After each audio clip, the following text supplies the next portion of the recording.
Think you know your sun sign?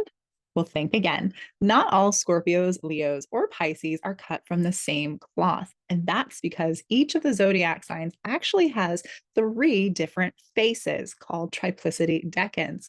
They're 10-degree phases inside of a particular sun sign that shape how you radiate, why you have the certain life philosophy you do, and how you live your story. So today we're diving into all 36 decans of the zodiac so you can see why your sun sign feels exactly the way it does.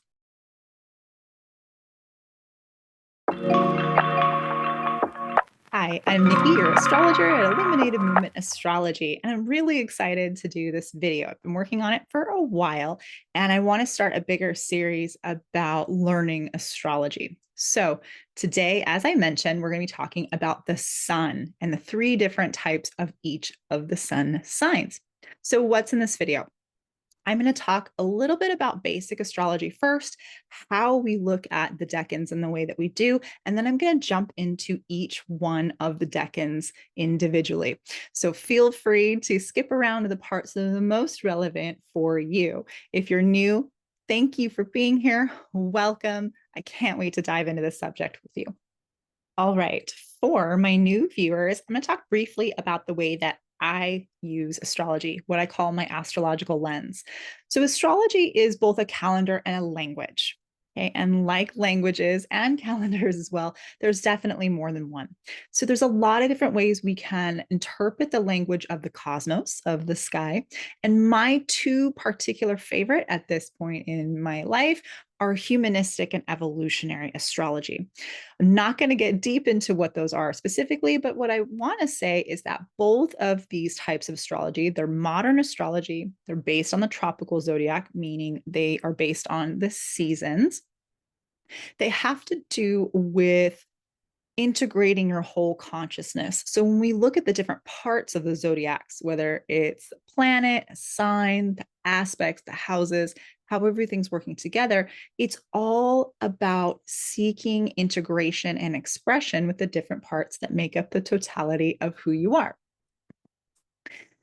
Very, very basic here. Planets in astrology tell us what is happening in your chart. The signs tell us how that thing is happening in your chart. And the houses tell us where it's happening in your chart. Okay. And again, just to drive it home, humanistic and evolutionary astrology, planets, signs, and houses are all instruments of consciousness. Okay. So they all represent a basic psychological need or a function. There's no, in essence, good or bad planets. We don't shy away from things that are challenging or difficult, but it's less based on a hierarchy system. The way we look at every chart is not you have a good chart, therefore you're going to have a good life, or you have a bad chart, therefore you're going to have a bad life. Instead, looking at any chart as a map of potential. It's not a doomed fate exactitude. It's a map of potential. And what you choose to do and how you choose to react to the situations in your life with the people, places, and things you encounter are going to affect those potentials. All right, the zodiac itself. If you have never seen an astrological chart, there's a picture of it on the right over there for you. It's basically a wheel, okay, that represents the orbits of the planets around from our perspective, Earth. Now, there's a different way to do it from the perspective of the sun, but generally, when we're working with astrology, we do something called geocentric, meaning it's from Earth's point of view. And that's why we include the sun as one of our signs. So it's a 360-degree circle. If you divide that up by 12, it leaves 30 degrees for about each sign. Okay. 12 of those signs times 30 degrees is 360 degrees. When we divide down the decans, 3 of each, we'll see how we get those different phases of the signs themselves. Now, there's a lot more to the zodiac, but again, today, just going to focus on the sun and its different expressions through the signs. So, what is the sun representing in our natal chart? From a humanistic and evolutionary standpoint, we're talking about the key part of what we came to learn, what we came to creative express, and what we develop as part of our inner philosophy. Some of us will come out with our sun really bright and strong and easy to see throughout our lives. And some of us have to grow into our sun sign. And there's a lot more complexity on that I won't go into today. But like the sun that's always shining in our sky, we too are expressions. We are a sunbeam, if you will, of the greater sun itself. So this is more about self-discovery when we're looking at a humanistic viewpoint than anything else. When we talk about the sun in a sign, we're talking about how the sun uniquely shines itself, right? So, what is your creed? What is the philosophy? What is the approach to life? What types of journey are you going to go on? Now, the decans, we'll get to these in a minute, exactly what they are, reveal a big part of why, for example, not all Pisces are dreamy and soft and yearnful. Some of them are downright warriors. Okay, so the decans are going to give us more information about why that occurs. As I talked about before, and this gets a little technical, so just stay with me here. The zodiac is a circle of 360 degrees. Okay, when we divide that by 12, that leaves 30 degrees for each of the 12 signs of Aries, Taurus, Gemini, all the way through Pisces. We have 4 elements in the zodiac, which are air, earth, water, and fire. Okay. We have 3 different types of each of the elements. So we've got a beginning, essentially a middle, and an end if we're talking about the seasons. These are what's known as the modes, and they give us different characteristics. So if you think about something that's just starting out, it's going to have a very different energy from something that's closing out versus something that's trying to hold its position, right? So this is what the modes tell us. And each one of the elements has each mode. Okay. So we're talking about fire. We're talking about Aries, Leo, and Sagittarius. Earth, we're talking about Taurus, Virgo, and Capricorn. Air is Gemini, Libra, and Aquarius. And our water grouping is Cancer, Scorpio, and Pisces. So we have group of 4 elements, 3 signs each, and then we get 1 of each of the modalities. So when we look at the modalities, again, each group has 1 starter, 1 that reaches the peak, and 1 that's closing out energy. If we look at them per group, we're talking about Aries in the fire is the start of spring. So it's the cardinal sign. Leo is fixed. It's the height of summer. Sagittarius is mutable, and it's the changeover from fall to officially winter. We could do this for each of the zodiac elements as you see on the screen. We've got Earth. Taurus is fixed. It's the height of spring. Virgo is the changeover from summer to fall, and Capricorn begins winter.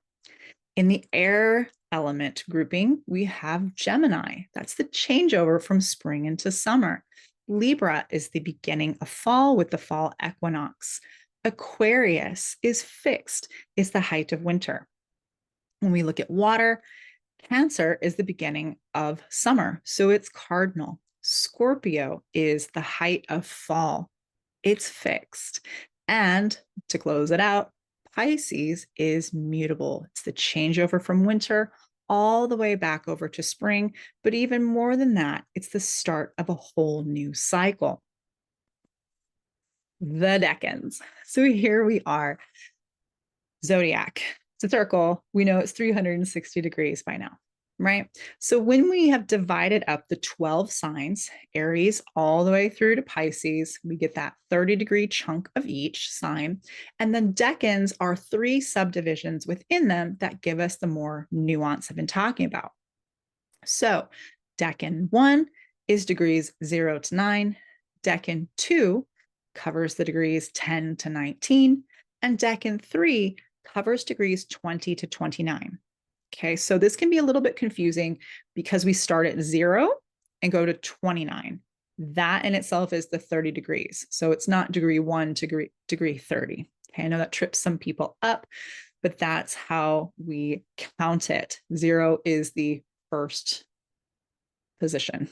Okay, it counts in Decan 1. So what the heck are triplicity decans? we're talking about those three signs subdivisions. Right now, with the triplicity method, and there are many other methods, this just happens to be the one that I like the most at this point in my life. We're talking about the elements. Okay, so if we're talking about Aries, we're talking about the subdivision of beginning with the sign itself. So that's Aries rules the first third, the first chunk. Leo is in charge of the second chunk. Okay, and Sagittarius is the ruler of the third. If we went down to Taurus, we'd be talking about Taurus being the first chunk, then the next sign that follows in Earth, which is Virgo. The next sign that follows in Earth is Capricorn. Okay, so it gets a little bit more complex when we get down to something like Pisces, for example. What do we do with Pisces at the end of the zodiac? We always start the first decan is ruled by itself. It's the purest form of the energy. And the next two get the flavors of the two remaining elementals in its group. So for Pisces, Decan 1 begins with Pisces. The next water sign in order goes to Cancer. So Cancer is next, and then Scorpio. If that's confusing, don't worry. I'm going to have all kinds of pictures and things for you. It'll settle in eventually. So looking at that deeply, here we go. Let's take Aries, for example. We've got 0 to 9 degrees. That's the Aries Decan. Okay, it's ruled by Mars. So it's going to have that pure Aries, Mars ferocity to it. Okay. We look at the next one. The next fire sign in order is Leo. So Leo gets that second decan ruled by the sun. So now we have Aries that has a little Leo flavor to it. Okay. The third part of this set is Aries from 20 to 29 degrees. Now at this third section, we have the final fire sign, which is Sagittarius, the one that follows Leo. And so you have an Aries at that third part of the sign that's going to have more of a Sagittarian flavor to the way it approaches life. All right. So the big question, how do you find your decan? I'm going to pull out my pen for this one. You can draw. Okay. So what you want to look at is you want to find the sun in your chart. The sun is this circle up here at the top. Okay, this one, in this chart example, we're looking at Aries. And so we're looking at this symbol right here, that circle with the dot in the center. That is the glyph for the sun. There'll be a number below it, hopefully with a little degree marker, a little tiny circle next to it. That's a number between 0 and 29. For example, if you see something like 58, that's not the degree. Okay, that's a different thing that has to do with the minutes, which is a deeper division that I'm not going to get into today because this is enough information. So in this example, we're looking at Aries. Here's our sun, and it's at 14 degrees. So if we had 14 degrees, we're going to know that that is in Decan 2 because we're talking about 10 to 19 degrees. So in this example, we have a chart whose sun sign is Aries, right? Because it's sun in Aries, but it's got a little different flavor. It's going to have more of a Leo undertone to it than its previous counterpart. Okay. All right. So hopefully that helps. Grab your chart. If you don't know your decan, come back to this part of the chart and look at the degree. Again, there's a nice little reminder on each one of the slides coming up, so that'll help you out because there's a lot of them. Let's go through each of the 36 faces, the different flavors of each of the 12 zodiac signs. All right, for my Aries. So this is Aries 1. Aries Decan 1 for degrees 0 to 9. And this is Aries at its purest. So this is going to be Aries all day. You are the spark of life. You are pure ignition when you have your sun in Decan 1 of Aries. So you're the natural born leader. You're the front of the line, trailblazing archetype that Aries is so famous for. Part of your nature is to be self-oriented and self-focused, so much so that you may not even notice that there are other people around you. That's actually part of your sun's journey, is to fully discover the self. Now, of course, we do have to deal with other people, so you will need a little bit more of that Libra, that other energy at some point in your life. But really, your main focus here with the sun in Aries 1 is actually on you. Now, with this sun placement, you may often feel everything as urgent. The body for you knows way before the mind does. We're talking about trial by fire, leaping before you look, learning while you're in motion. Okay, this is Aries going, I'm going to do it first, I'm going to ask later. Okay, so Decan 1 here is just pure fire. So that means you hardly have any downtime or hardly ever boring. Remember, this is the sign that's ruled by Mars. So Mars needs something to do. A bored Mars is not a great Mars. Okay. Give yourself something to channel your drive and your passion into, right? This is part of what makes you potentially controversial. Mars is the warrior. It's not afraid to get into clashes. It's part of how you learn about life. You may be potentially flamboyant. You may be hot headed. You probably burst your way into rooms, into meetings, into relationships, into stages. Anywhere you go, you're probably leading with a lot of charge, whether or not you realize it. Now, being able to, again, channel all of this Mars drive and passion and fire, this reason for getting up in the morning, really makes for wonderful entertainers, movers, and shakers. So perhaps that's something you want to look into. Now, because you have so much raw Aries and Mars energy here, there is also a strong sexual charge that does need to be put into action and released. Okay. If you have too much bottled up energy, whether it's energy that is trying to be passionate, energy that's angry, energy that needs to be creative, it doesn't totally matter here. You need to release it in some way at some point, right? Otherwise, it tends to explode, or it can turn inward and create like a depression. Okay. So when Aries doesn't have an expression from Mars, often what happens is they start being kind of a sad Libra. Okay.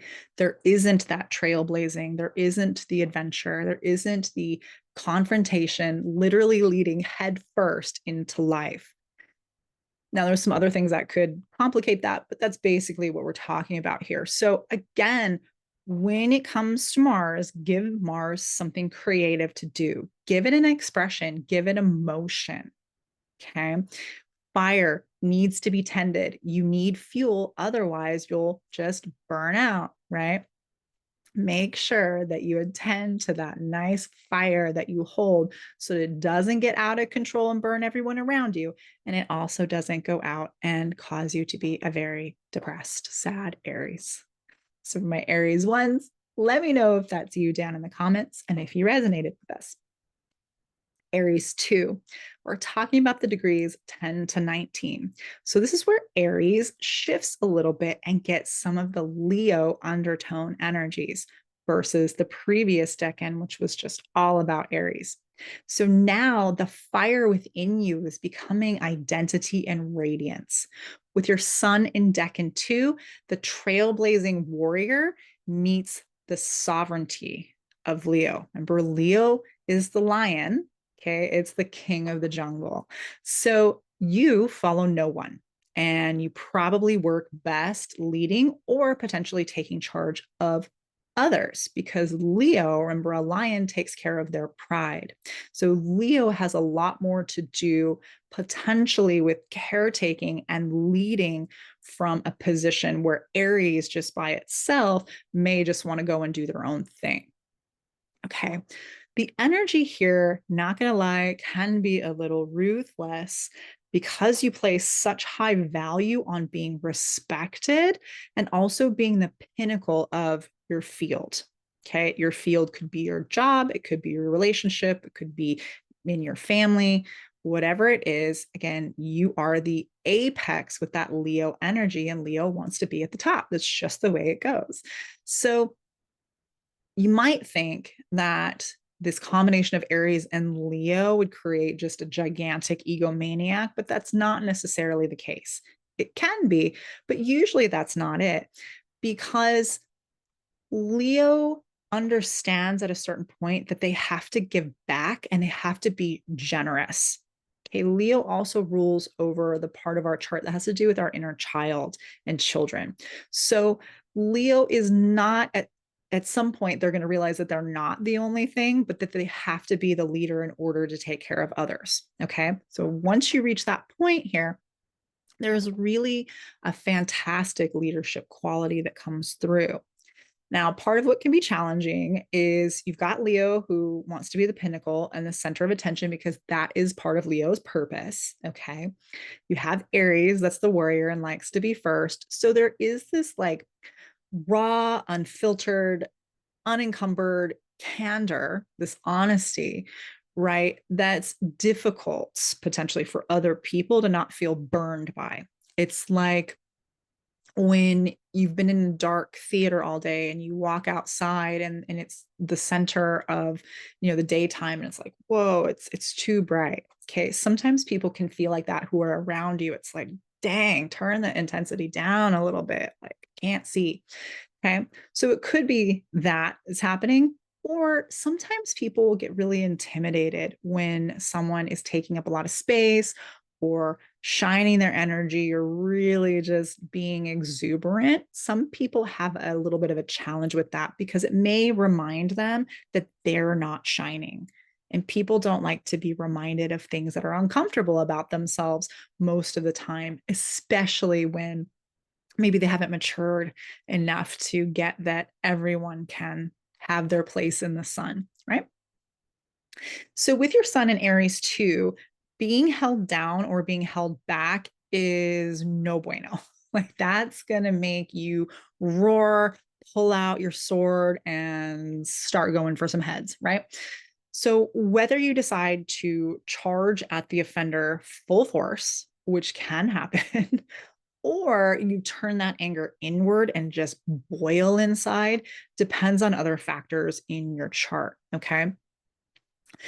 The other way that this energy can express itself is that warmongers, other people from the outside come and knock at your gate. They bring the war to you, right? They're trying to knock you off your pedestal or, for lack of better terminology, take out the king or the queen, right?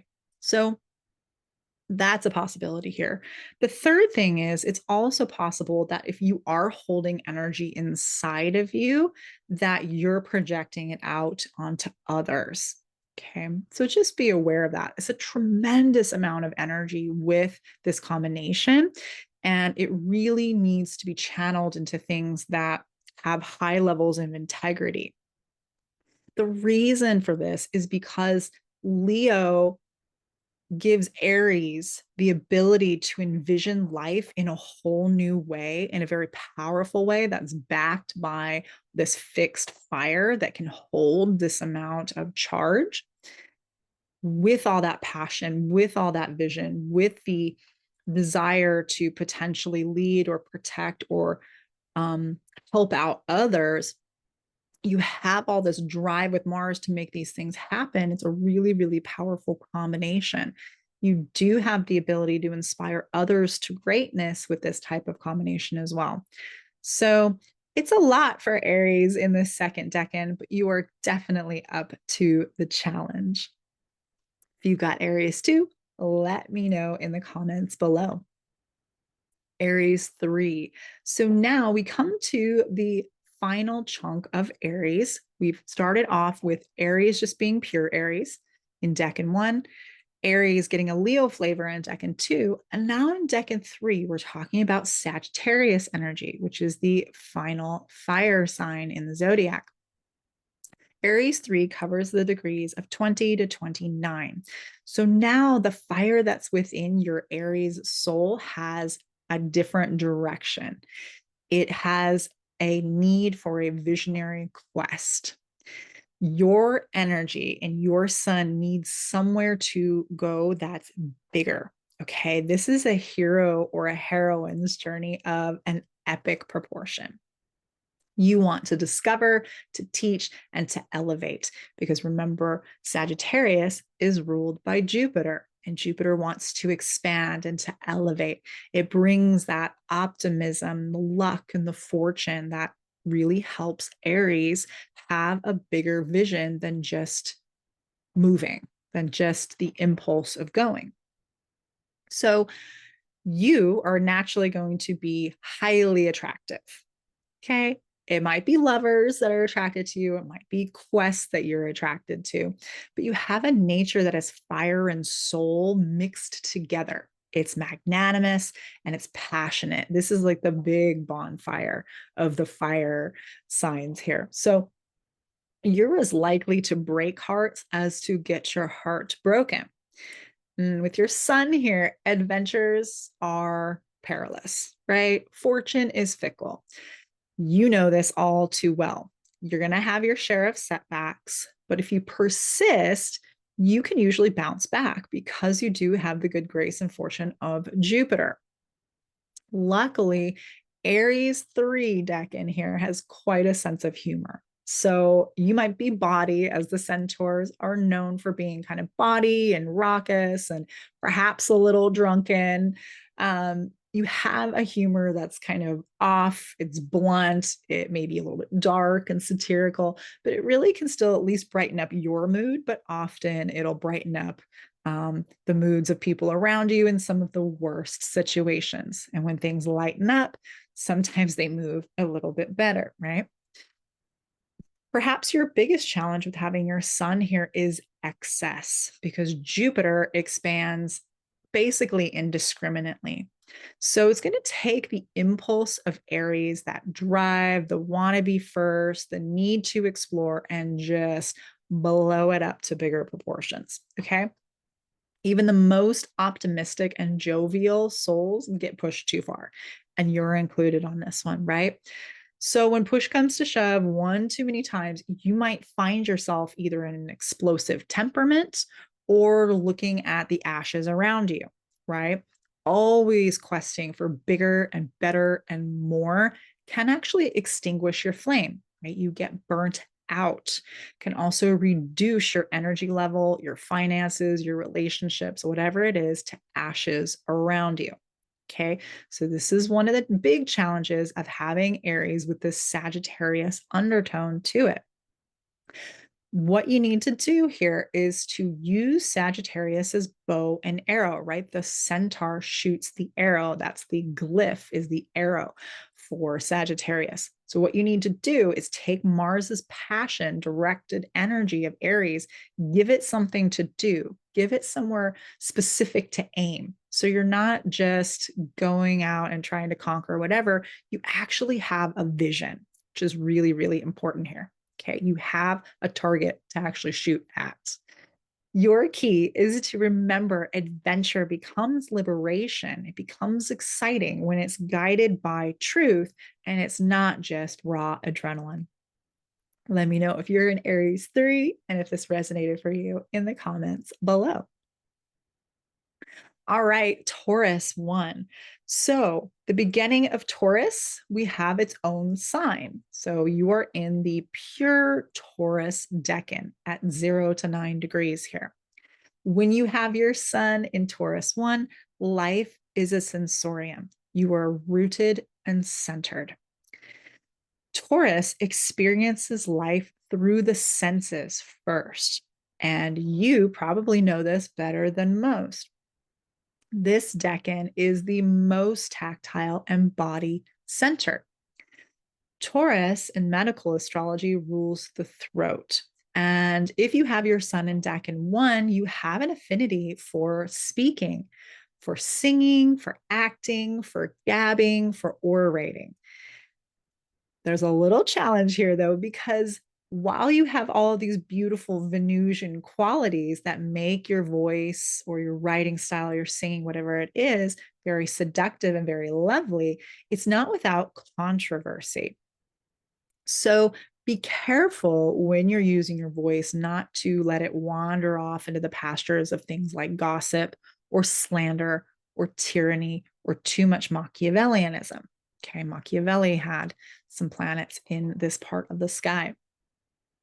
For you, the quintessential Taurus security and physical continuity matter a great deal. Taurus is fixed earth. It is the most stable of all the signs. You are granite rock. You can be an immovable object. Okay. You may be so concerned with security and physical continuity that you might find yourself running down people who get in your way of having comfort and security. Okay, the running of the bulls. If you've ever had to run away from a bull, it's not a pleasant experience. It is scary. They will come for you, right? So you maybe want to do that if someone's threatening to take away your stuff or is threatening, again, your peace of mind or whatever it is. Taurus will go running, right? You mess with the bull, you get the horns. There's a reason that's the saying. So it's important for you to cultivate inner wealth rather than just solely focusing on material, tangible items or trophies or collections. Taurus can be quite the collector, and that includes people. Sometimes Taurus likes to collect and kind of keep people around because it's comfortable. So again, you are the most stable, solid, and dependable sign in all the zodiac, period, hands down. And this decan absolutely reflects that. The flip side here, which you probably know, is obstinance, inertia, and war of attrition tactics. So you may not actually go run someone down that's tread on your turf. You might prefer to simply outlast someone instead of trampling them. It's a lot more peaceful to do it that way, isn't it? Let me know if you're a Taurus one down in the comments below. All right, Taurus 2. We're talking about the degrees of Taurus that cover 10 to 19 degrees. And this is where Taurus gets the flavor, gets the energy of Virgo. So here, Taurus really gets concerned with refinement and with the craft of embodiment. For you, this is about the details. When you have your sun in Taurus 2, we're talking about combining the sensuality of Taurus and the discernment of Virgo. So here you're mindful, you're ordered, you're intentional with all that you do. So Taurus 1 tends to be, if we're talking about just pure Taurus, tends to be more about survival and about pleasure. It's about learning about what those things are. But when we add Virgo, it's now about crafting your life into something sacred through your daily patterns, through your habits, and how you care. Artisans, artists, craftsmen, and all those who revel in life's rituals are found here in Taurus 2.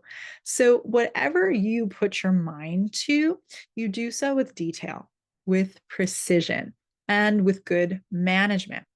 You've got the ability to make yourself indispensable to others, which can be a great thing or a challenging thing.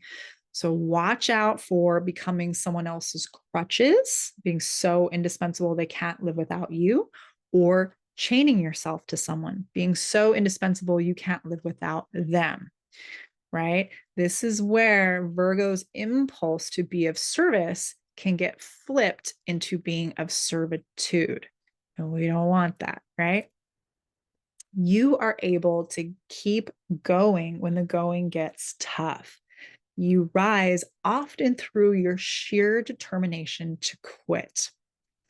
Of course, it's also difficult to know when to quit with this decan as well, because Virgo wants to keep refining. Virgo likes perfection. Taurus, once Taurus gets moving, it's fixed earth. It's the law of inertia. It's going to keep moving. So sometimes you may hold on to things long after they needed to be let go of. Now, this can cause some suffering, okay? Sometimes with Virgo, we have a little bit of suffering on this axis. It could cause you some pain just because you may be stuck essentially in a rut, right? And you're probably refusing to move because you're comfortable there. Or perhaps you're afraid of giving up the security, or afraid of, or not even afraid of, but just not willing to give up all of the things you worked so hard for. Okay. And that's really understandable. So, one of the best remedies to this is to be able to use some flexibility, which Virgo is great at. Taurus by itself, not so much. Virgo, remember, is the change of the season. And so, Virgo is great at being able to be more flexible, okay? Being of discernment, separating what you need to keep and what you need to let go. You are naturally charismatic here and gifted with a nimble mind and a distinctive voice. You have the ability to manage people and ideas quite well. You might find it easy to persuade people with a sensual and maybe even seductive way of speaking. Let me know if you're Taurus too, and if this resonated for you down below in the comments. Taurus 3. So now we're talking about the third decan, which covers degrees 20 to 29. And this is where Taurus gets the undertone of Capricorn. So here we're talking about structured earth, creating legacies. When you have your sun in Taurus 3, this is Taurus at its most enduring and determined. In some ways, even more so than just Taurus by itself, because Capricorn is ruled by the planet Saturn. Saturn has to do with time, making things material, holding things in place potentially, and creating things that last.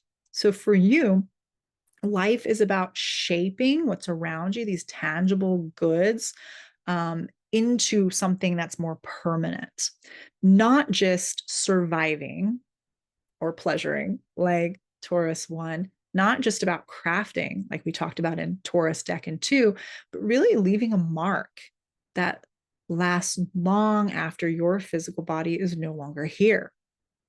You hold a desire to build something that's unshakable, that can be passed down to the generations that come after you. Okay. With your sun here, you're naturally sophisticated, chivalrous, and well-mannered. Grace aids your pursuit of making your dreams a reality. Underneath what may be a cool demeanor runs an ocean of emotions, because remember, Capricorn is not just any ordinary goat. Capricorn is the sea goat. Sometimes this gets forgotten about Capricorn. But Capricorn has the tail, the fish tail that swims up from the deepest depths of the ocean before it ascends the highest mountain peak. So you need something to express your emotions through when you have your sun in this decan. Venus needs something beautiful to do or something valuable to do, and Capricorn wants to take that to its highest height from the depths of the water below. So it's an emotional journey for Capricorn, much more so than the other two earth signs. Capricorn's a little unique in that way. What you need to do here is make sure that you're moving energy so that you don't get weighed down. Okay, with your sun here, with Saturn, Saturn can be a very heavy energy. It rules the element of lead. So it's like if you don't have a place to put all your Venusian desires, your emotional parts, your sensuality, that sexual energy that Taurus has, it's going to be like putting boulders on your back and then trying to climb a mountain. It's not going to work very well. Okay. Again, with this Capricorn influence, you're going to be no stranger to restrictions, to delays, and to losses, which Taurus is not actually very fond of. Okay. Taurus is patient, but patience and delays are not the same thing. So, luckily, you're masterful at finding the best champagne on the smallest beer budget. You make do with less, and sometimes that actually works to your advantage. you can become more creative, more, in a sense, abundant and fertile when you have less to work with. It's an oxymoron, especially for Taurus, because when Taurus gets talked about, Taurus is often talked about as just having naturally all this abundance and luxury and wealth and stuff and blah, blah, blah. And with Taurus 3, it's a journey over your lifetime to potentially get to those spaces. Whatever it is that you find valuable, whatever is luxurious or whatever your particular champagne is in your own life, it takes a lot longer to get there. It's not something that you just naturally pop out with. So that can be kind of frustrating, I think, for Taurus 3 when they read, their horoscopes and it's like, you just naturally have all this abundance. And you're like, where the heck is mine? Well, that's part of Saturn. Saturn takes time to build itself, okay? Because it wants you to really have the best of the best and to be able to hold on to it once you get there. So it's not punishment. It's just Taurus having to take a little bit longer to get to its full expression, okay? Make sure that you don't equate value, just like any Taurus sign, with material objects or with gaining status, because there's kind of this interesting paradox here that if you make your entire structure of your life about gaining material things or gaining status or gaining wealth, whatever it is, you're more likely to lose it. You need a structured backbone of internal value, unshakable value that is you first. And then things can come to you. Okay. The other little bit of paradox here is you have a bit more of a shadow side than some of your other Taurus counterparts that came before you. Okay. And you probably know this, and you might even be a little bit more proud of it. You've got an allure and a mystery to you that mingles with your sophisticated side. And contradictions are definitely part of your nature if you've got Sun in Taurus 3. You will be tested, my dear Taurus 3, as much by life's curveballs as your response to them. So keep that in mind. Let me know if you're a Taurus 3 and if this resonated down below in the comments. All right, lightening the mood with Gemini, our first air sign, Gemini 1. So this is the degrees of 0 to 9. This is Gemini at its purest. This is unfiltered Gemini, being their mercurial best. So you have this quicksilver mind and this insatiable, unbounded curiosity. With your Sun here, you're the Gemini who's darting and curious and taking in data from everywhere, from anyone, from anything. For you, communication is oxygen. It's literally the air that you breathe. Learning will feel playful and fun for you. Might even be your hobby, right? Shape-shifting. Mercury was known for being a shapeshifter, moving from the earthly plane to the heavens to the underworld, changing form. He was all about it. So for you, this is going to feel second nature. You are the Gemini that is the jack of all trades. Okay. Your Decan absolutely embodies this term. You have an ability to absorb and to discard a seemingly endless buffet of interests. Now, you can do well in any setting that requires you to play different roles. As we just talked about with your ruling planet, Mercury, he liked to change his roles quite a bit or change his form. With the twins, which is the zodiac sign of Gemini, there's two different things here. We've got Gemini and Gemini on each side, and there's a pillar that it creates in the middle. So you're often going from one binary option to the other. Potentially, there's a doorway or a gateway that's created when you have these two seemingly opposite sides.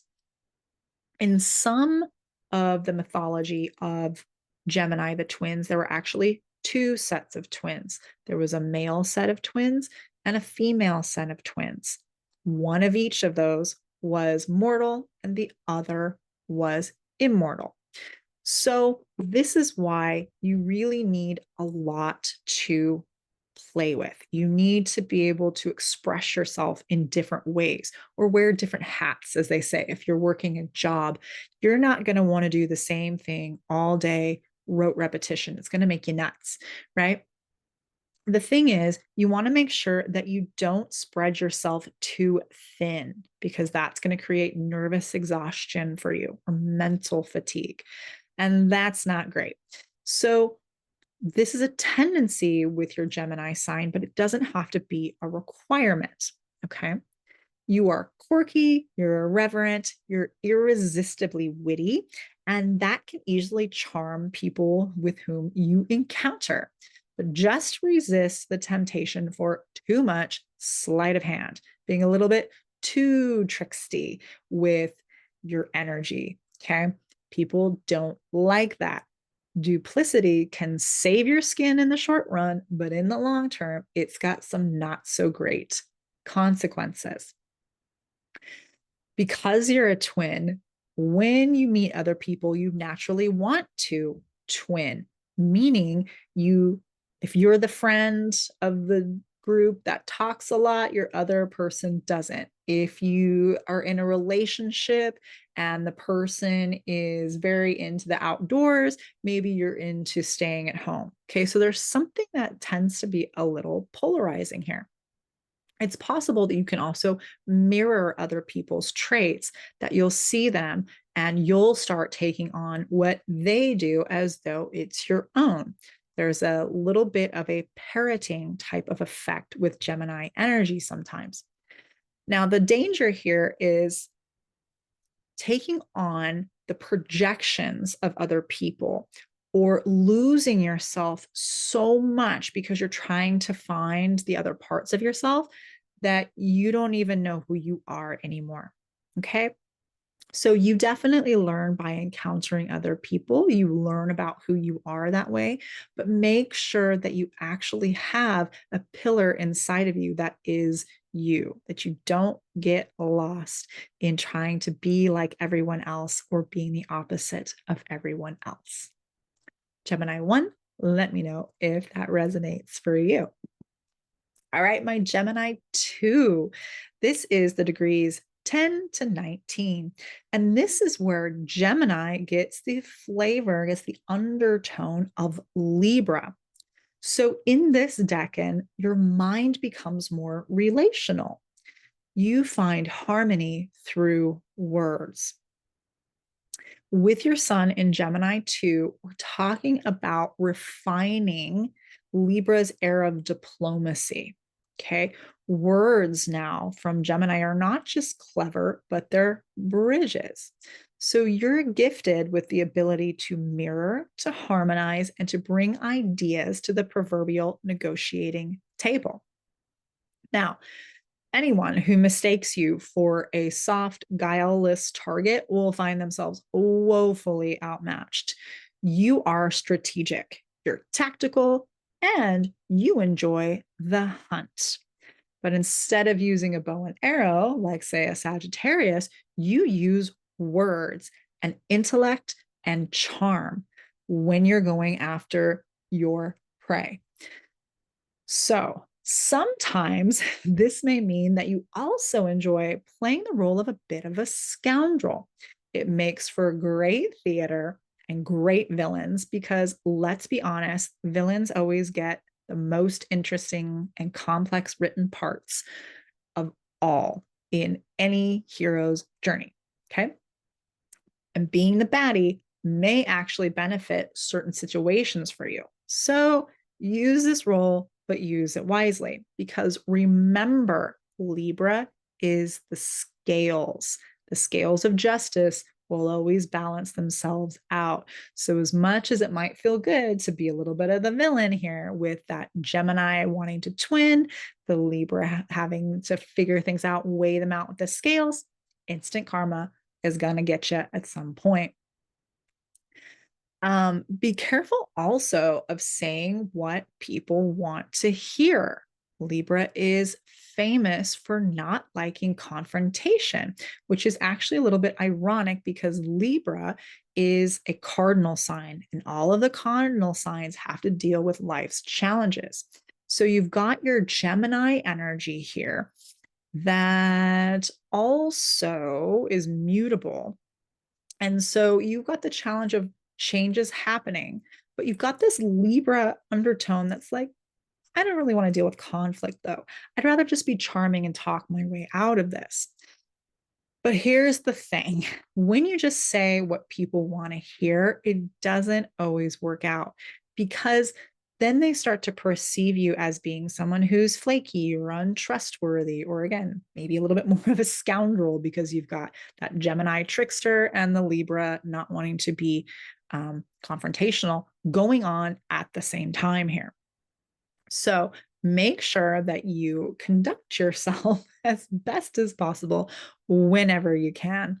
But again, we know you got a little villain side to you, so go ahead and play that role as it suits you. What can we say? You've got your different sides, my Gemini twos. Let me know if that's you in the comments below. Gemini 3. So now we're talking about the third part of Gemini. So at Gemini 1, we started with the pure Gemini energy. In Gemini Decan 2, we added some Libra flavor. And now we're here in Gemini 3 with Aquarius flavor. Aquarius is the last of the air signs. So now with this Gemini and Aquarius combination, we're talking about your mind having vision, that you have ideas for the collective, the way you might like to see the world be. So you're taking the Gemini mental agility and you're plugging it into Aquarius's larger grid, right? Words and ideas, communication. It's far more than just social at this point. It's like you want to take all that you have or learn or know and connect it so that it's being poured out in the form of innovations, idealistic visions, or perhaps even a way to crack open the collective mind, right? Make them see something in another way. That's your Gemini twin side there, right? That they haven't thought of before. So with Aquarius, there's a larger than life potential with this Decan. Okay. So let me talk a little bit about Aquarius and Leo here for a second. So the sun in our solar system is the center of our little galaxy, right? All of our planets, Earth, we revolve around the sun. Leo is the sign that's ruled by the sun. Its opposite sign is Aquarius. Now, Aquarius doesn't have to do with just one star that everything else revolves around, like its Leo counterpart. It's the opposite. Aquarius is all the stars in the entire cosmos. So there's this sense of what is higher, what is more grand than the cosmos itself. We look up at them and wonder, right? But there's also this flip side of feeling like maybe you're not special because you're just another star in the sky. So with your Gemini duality here, you may actually fluctuate quite a bit between feeling really special in the center and great, and then, oh gosh, I'm inconsequential. No one cares about what I have to say. Okay, that type of energy can be actually quite strong here. So when you're shining brightly and vastly, right? Because you've got this undertone of, again, all of the stars shining in the sky, not just one, all of them. Okay. Sometimes this brings out enemies who would rather dim your light, kind of take you down from your high position in the cosmos and knock you down to earth. Okay. So that can be a challenge here. Sometimes, again, it's Gemini, you can flip it over. It's the other way. Maybe you think that you're on the pedestal and untouchable, and there's all these little plebes below you. Okay. So that's also why this sign is really good at switching between hanging out with, beer drinkers and the bottom of the theater, all the way up to sitting next to the king and the queen in the theater, if we were talking about something like a Shakespeare time of era. So depending on how you channel this Decan's energy, you may find yourself vacillating between the more extreme polarities of this combination. Aquarius is fixed mind. It wants to hold its position while Gemini is actually wanting to change, right?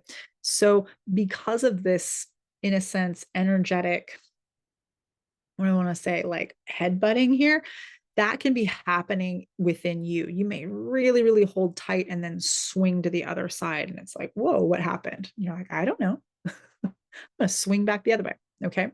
You absolutely have a quick wit, a deep intelligence, the gift of gab, oodles of curiosity, and potential for a great business, market, public relations of all kinds sense. Okay.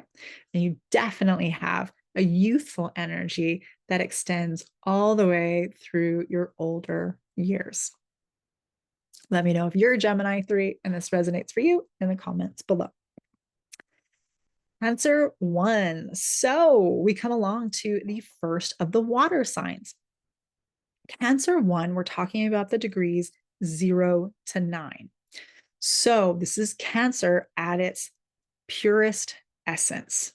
Remember, the sign itself always kicks off the first decan, and then the next two decans are followed by the other elements, other sign elements as they follow.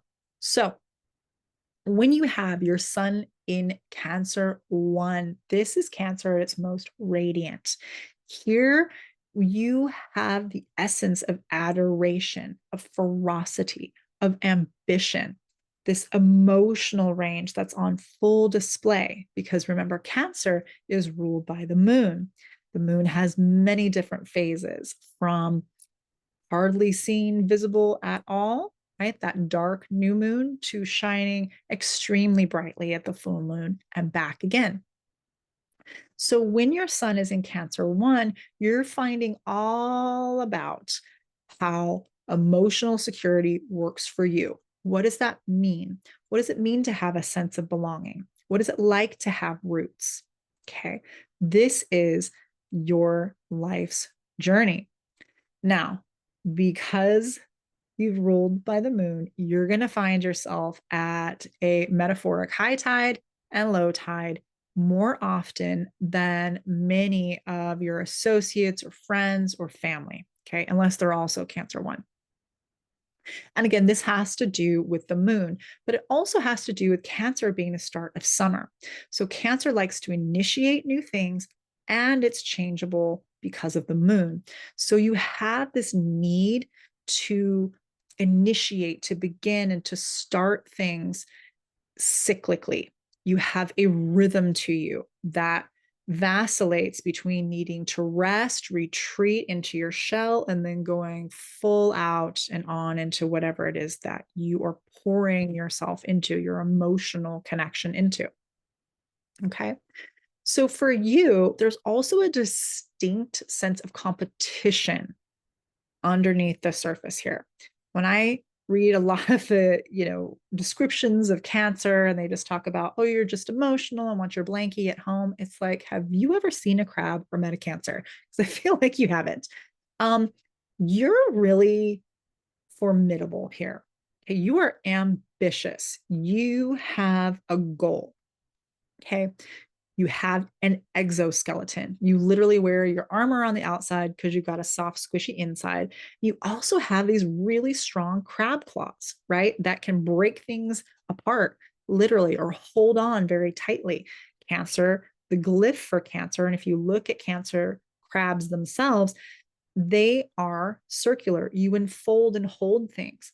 And the reason for that is because you protect naturally, you nurture naturally, and you nurture that which is small or vulnerable because you're trying to take it to maturation. Your opposite sign, right, being Capricorn, which is maturity.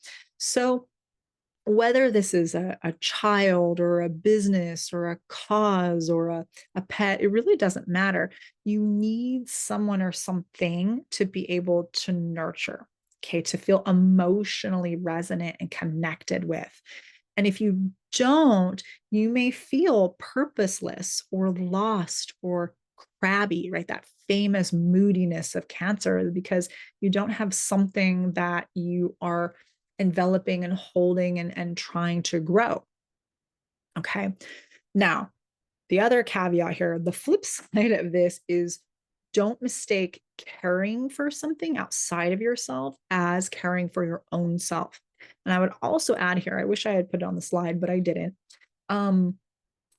is holding on to someone or something so much that you actually smother it, right? That's not caring either. That's a whole other thing. So for you, Cancer 1, finding out about life through emotional roots, through our primal tide, and through figuring out what belonging and nurturing and care, this ambitious side of care, actually means for you. So let me know if you're a Cancer 1 and if this resonated in the comments below. All right, moving along to Cancer 2. This is the degrees of 10 to 19. And here we have the essence of Cancer that has the undertone of Scorpio. So with this decan, you have a depth of feeling and an emotional alchemy to your sun. For you in Cancer 2, emotions are not just surface levels. They're as deep as the ocean itself. Because remember, Scorpio takes us down into the depths, into the trenches, right? So you're a Cancer that can go to those types of places that would make others afraid.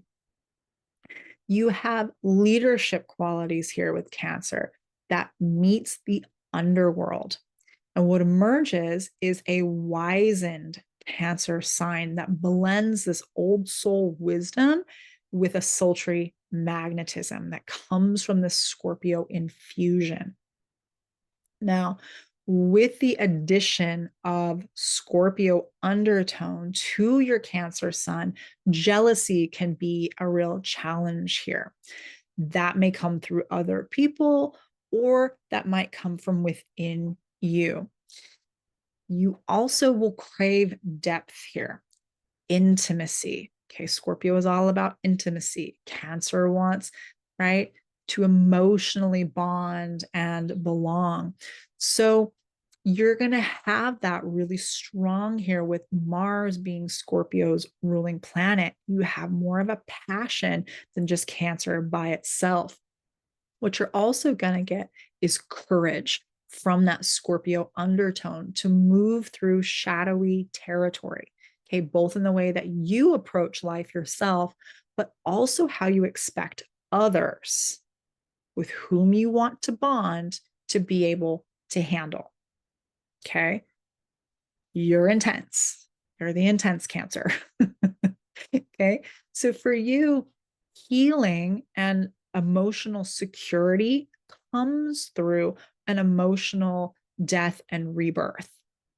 You're the merging of emotional passion and intensity. And because of that, you need periods of rest and retreat, even more so than Cancer by itself.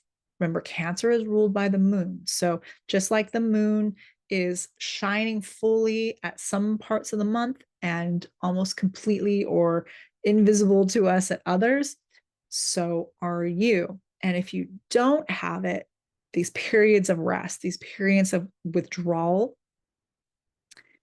Scorpio's intensity can really burn you out. Okay. So the other piece that's super important here for Cancer is Cancer's environment. Very, very important to Cancer, right? When we add Scorpio here, you need an environment that is very well suited to you. You need close confidants. You need people you can trust. Super important. Family issues. Cancer has to do with family.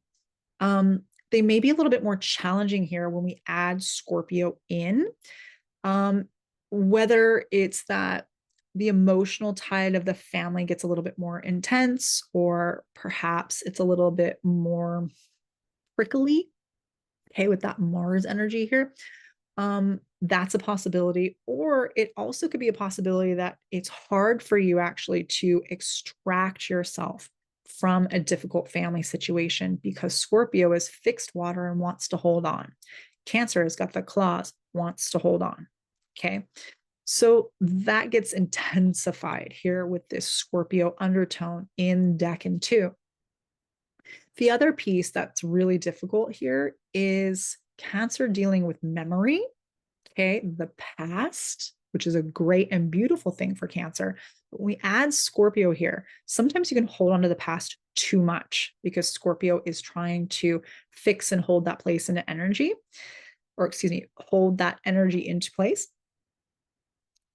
Or if you've had things that are betrayals or mistrusts or losses or things that felt emotionally very difficult for you, it might be that you hold on to them longer than a Scorpio by itself would. Okay. Scorpio by itself, ruled by Mars, is going to use its Mars' sword to just cut things off. Cancer isn't going to want to do that so easily because you have this instinct to hold on and to protect to things. So that's something that can be quite challenging with your sun in Decan 2 of Cancer. What you want to do is to make sure that you have ways, and I recommend more than one, ways to channel your intense emotional needs, the emotional resonance, to be able to transmute, to alchemize things that are difficult, especially. It's actually Scorpio's specialty is turning lead into gold, right? So all the difficult emotions that you're going to experience because you're a human being and because you're Cancer, that's part of what you're learning is emotional security, emotional resonance. With Scorpio, you're going to need ways to channel that out. Otherwise, it'll get stuck within you and then it'll just start to kind of create a stagnation. And that makes that Cancer moodiness all the more intense and stuck as well. So watch out for that, my Cancer 2 suns. Let me know if that resonated in the comments. Cancer 3, we're talking about the degrees of 20 to 29. So we've gone from the first decan of Cancer being Cancer energy, pure and straightforward, to Cancer 2 having a Scorpio flavor. And now in Cancer 3, we've got the Pisces flavor. This is the Cancer Pisces decan. So for you, my Cancer sun, in Decan 3, we're talking about your feelings becoming more visionary. Okay, that you have an ocean that's a little bit more mystical than just our run-of-the-mill regular Cancer oceans. So for you, in a sense, you're dissolving into like the greater waters of not just your family and whom you hold and what's important to you, but family as a greater sense, as a larger, more transformative experience. Sensitivity here becomes more porous because Pisces is boundaryless. Okay, we're adding the mystical and the artistic side of Pisces into your Cancer energy. So you're going to have a longing for home that expands into the longing for union with something greater than just yourself. The caveat here, the challenge is not to lose yourself in the process of chasing elusive perfection. Okay. Having your sun with the combination of Cancer and the Pisces energy makes you a bit of a contradiction at times because Pisces, if you know the symbols, is two fish swimming in opposite directions. Okay. So you have the potential here to be the moodiest of all three of the Cancer decans. Yes, even moodier than Decan 2, which has the Scorpio undertone.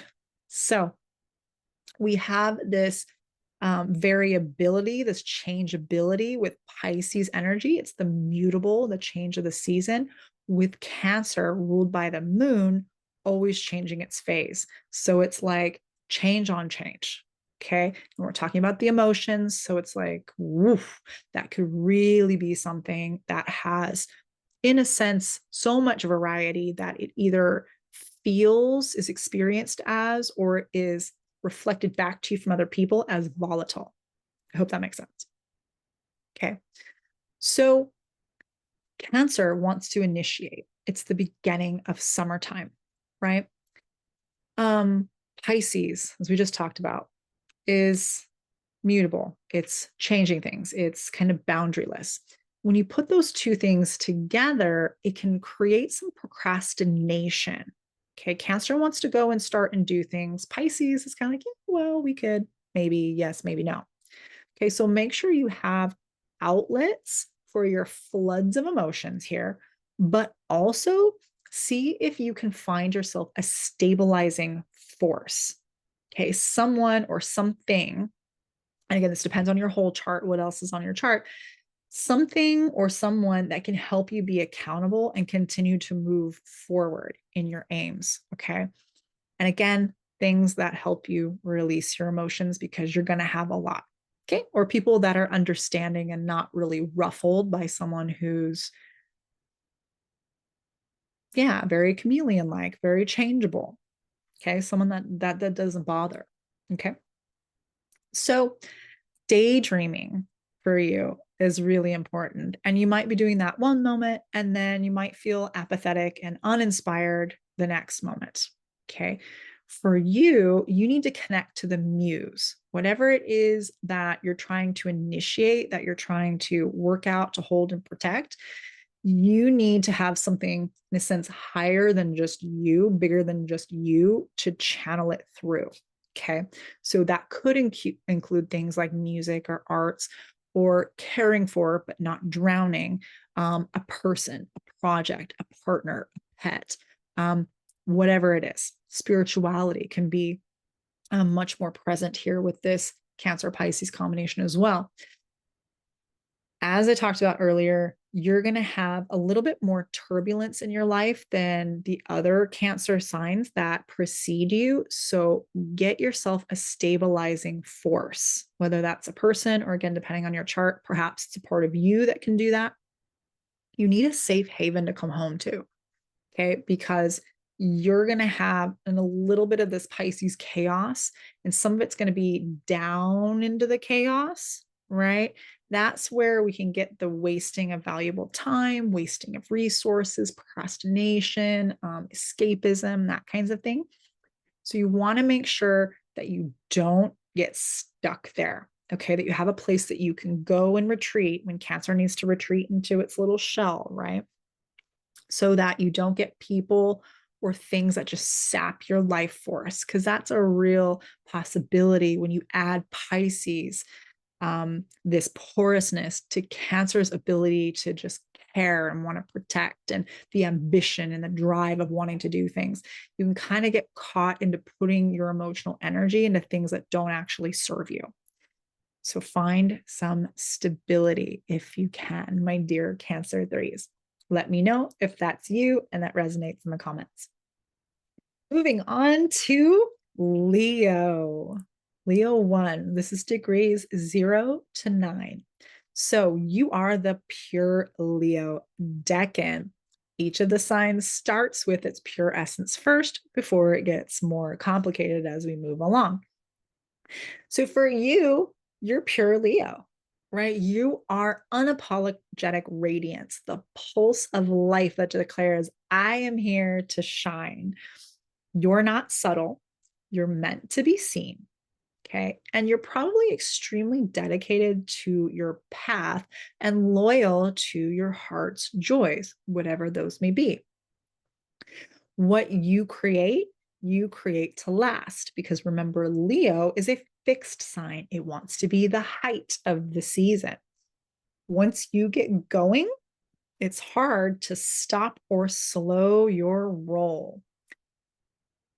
Leo, as the king of the jungle, represented by our sun as the planet, you have a distinct need to be sovereign, which may or may not come easily to you. Okay, it depends on the rest of your chart. Might be something that you're learning, might be something that you just grew up doing naturally. But a lot of Leos can start off quite shy, okay? But at some point, you will get this need to be in the limelight that comes through really strongly. What's going to help you is having a connection to your own intuition. Now, people often think, because we talk about the water signs as intuitive, and they definitely are, but so are the fire signs. And sometimes that gets left out a little bit. So you definitely have intuition. Whether or not you can tap into it and trust it is another story. So if you aren't able to do that, make sure that you have a small circle of people whom you can trust, that are loyal to you, that can help you out as you're growing into your own Leo magnificence and really being able to trust your inner compass fully. Okay. Now, the brightness of having your sun in Leo 1 may feel blinding or too vulnerable for you at either the beginning of your life or perhaps at a certain stage in your life. So, if that's the case, you may find yourself preferring to avoid the spotlight. Okay. But again, at some point, you're going to have to be front and center. It's going to be more comfortable and you're going to feel more of a resonance. Okay. You need to be the leader taking care of lions, right? Take care of each other in a pride. That's something that is actually important to your son's life journey. Now, it also could be the flip side, that it's you that hogs all the light for yourself, right? You deny other people their time in the sun. So make sure you know how to share. you know how to acknowledge the people around you. You have a very generous spirit, and you most likely, at least, once you get more comfortable with your sign, want to acknowledge the people around you. And that may come very easily to you because Leo has the biggest heart, right? So jealousy, making enemies, definitely a possibility here, especially if you get kind of too fixated as a fixed sign on hogging the spotlight. That can definitely attract some enemies your way. But it also, more than that, I mean, you're going to get enemies anyway. That's just life. But what this actually does is it undermines your ability to lead and to create. So we don't want that to be hindering you, right, Leo? For you, having your sun in Decan 1, it can look like balancing your life is kind of all or nothing. And that doesn't have to be a bad thing. So we think of on Earth, we experience the sun shining not all day, right? At some point, it, in a sense, metaphorically goes to bed, right? So same with you.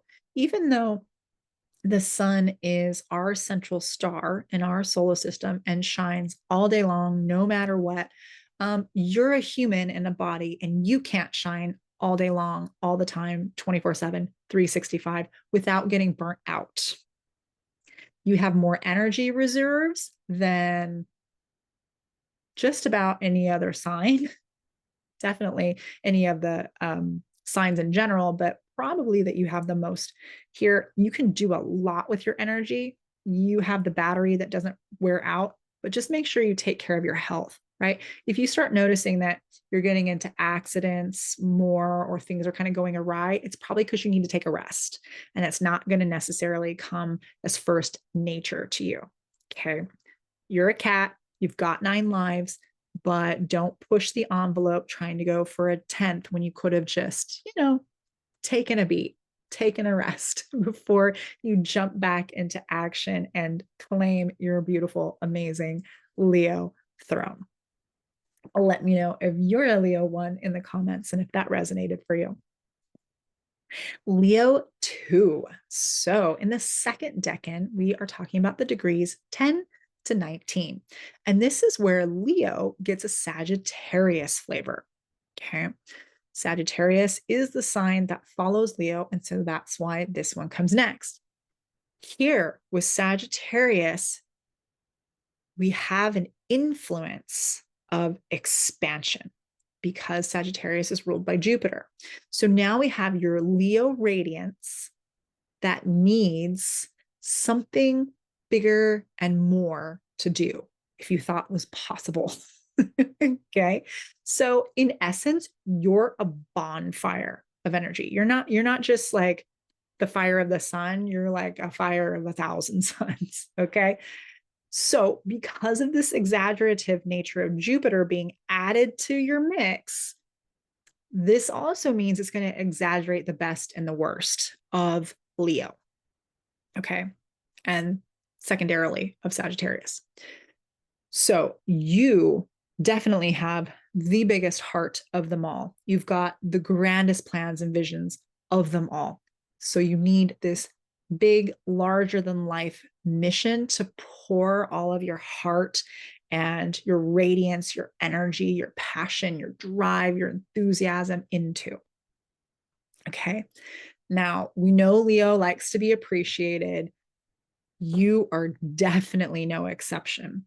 Okay. You really want to be recognized and appreciated for your good work because you really do work very hard. Sometimes people think, lions are lazy, can be. You kind of have the blessing of being born into the sun sign, under this monarch sign where things sometimes come very easy to you. But what people don't see is often you work incredibly hard for what you have. Okay. Not always, but often that's the case. So you're also very generous. And when you have a lot that's naturally given to you, especially with the blessings of Jupiter here, it can make you even more generous, even more appreciative of the people. Your heart all of a sudden, again, gets bigger. Now, this does depend on where you are in your journey, of course, your entire chart, and whether or not you've developed a healthy ego. But this can actually be quite easy for you to be the most generous of all the Leo, definitely Decans, but potentially of all the signs as well, even more so than like a Pisces or a Virgo. Now, here's the thing. Adding spirit in here. Now, all the fire signs are spiritual in their own way. Sagittarius actually rules over philosophy and religion and things of that sort. So you may or may not have what we would call like a religious type of spiritual nature, but you definitely have a set of guiding principles of morality, of how integrity needs to be done and enacted. This is going to be very important for you. Okay. And when you have that really strong and you hold that, again, this is going to make you actually one of the most generous potentially of all the signs. It's possible that you don't have any of those things and you take on Sagittarius's more charlatan, scoundrel, taking advantage of types of energies, and that gets radiated out. That is a possibility with this sign as well. So try not to be the biggest jerk of them all, even if it seems tempting, because Jupiter brings rewards. And even if it seems like being a scoundrel is like the big payoff, it's not going to work in the long run. It's going to kind of, in a sense, ensure at some point that your crown gets knocked off and you get kicked to the bottom of the moat in your castle. Okay. Or into the dungeon pits or whatever. Okay. So we don't really want to go there if it can be avoided, right? Just by acting a little bit more integrity. Okay. Rant over. So Leo does not like to be disrespected, right? We know that. Leo does not like to be unappreciated. Super, super not bueno for Leo. What can happen is when this occurs, there's more likely a resentment that can build in you that can be kind of explosive or exaggerated. Okay. So you may not be tyrannical and want to just go out and take over everyone and everything, although that's possible. Usually what kind of happens is you get more broody and sulky and just get into that kind of space where nobody wants to be around you, right? They just want to hide in the shadows. So that's like the gloomiest Leo, and a sad Leo lion is just so very, very sad. Okay. Do whatever you can to not become a big, giant explosive if you can in your life and in other people's. It's probably going to happen, but try not to make that your like default go-to. There's other ways that you can express your dissatisfaction. All right, my beautiful, powerful, strong, amazing Leo twos, let me know in the comments if this resonated for you. Leo 3. So now we're talking about the degrees of 20 to 29 of Leo. And this is where Leo the lion gets a little undertone of Aries the ram. When you have your sun in Leo Decan 3, this is full throttle Leo. This is a daredevil Leo. Okay. We're talking about combining the monarchy of Leo with the warrior archetype of Aries. Okay. So you're probably going to work best under pressure. And you may even consciously or unconsciously invite it into your life. You're the boss. Full stop. Okay. And anyone who challenges this is going to find themselves met with your proverbial lion's roar and those claws, but also backed up by Aries the ram's very strong head and Mars's sword. This is the FAFO Decan. Okay. You F around, you find out, right? That is going to be something that people will find out if they mess around when you've got Leo 3. So you may find yourself needing almost constant conquest. Okay. Leo wants to be at the top. It wants to be the best because it's fixed fire. Okay. It's the pinnacle. Now we've also got Aries who wants to be first, wants to be the leader, wants to rack up those trophies. So we put those two things together and woo, right? We're talking some serious dynamic energy. That's why I said this is Leo full throttle. This is FAFO. You definitely don't shy away from a challenge. And in fact, again, you probably thrive on these things. So for some of you that have this sun placement, you'll also have a strong magnetic sexual side that becomes part of the need to conquer. Because you have that Mars energy here with that Leo, this can get you into some trouble. So definitely, be discriminate. Maybe you have some Virgo placements nearby that can help with that. All right. That's all I'm going to say on that. Now, there's definitely a heroic side to you, okay? But like all heroes and heroines, there's got to be something for you to fight against. And this is where the famous Leo drama can come to the front.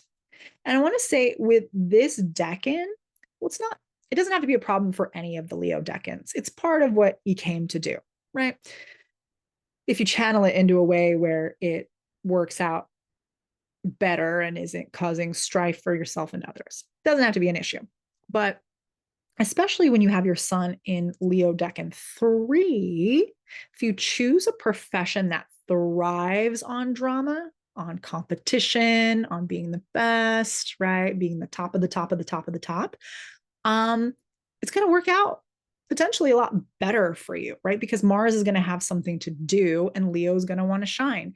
So we're talking about professions like dancing, like acting, like political intrigue, right? Corporate intrigue. Those types of things may really, really like this type of energy. As I'm thinking about it now, I also can see like if you wanted to take on working with like troubled youths, also, I wish I had written that in there. I always think of things more once I start filming and talking about them.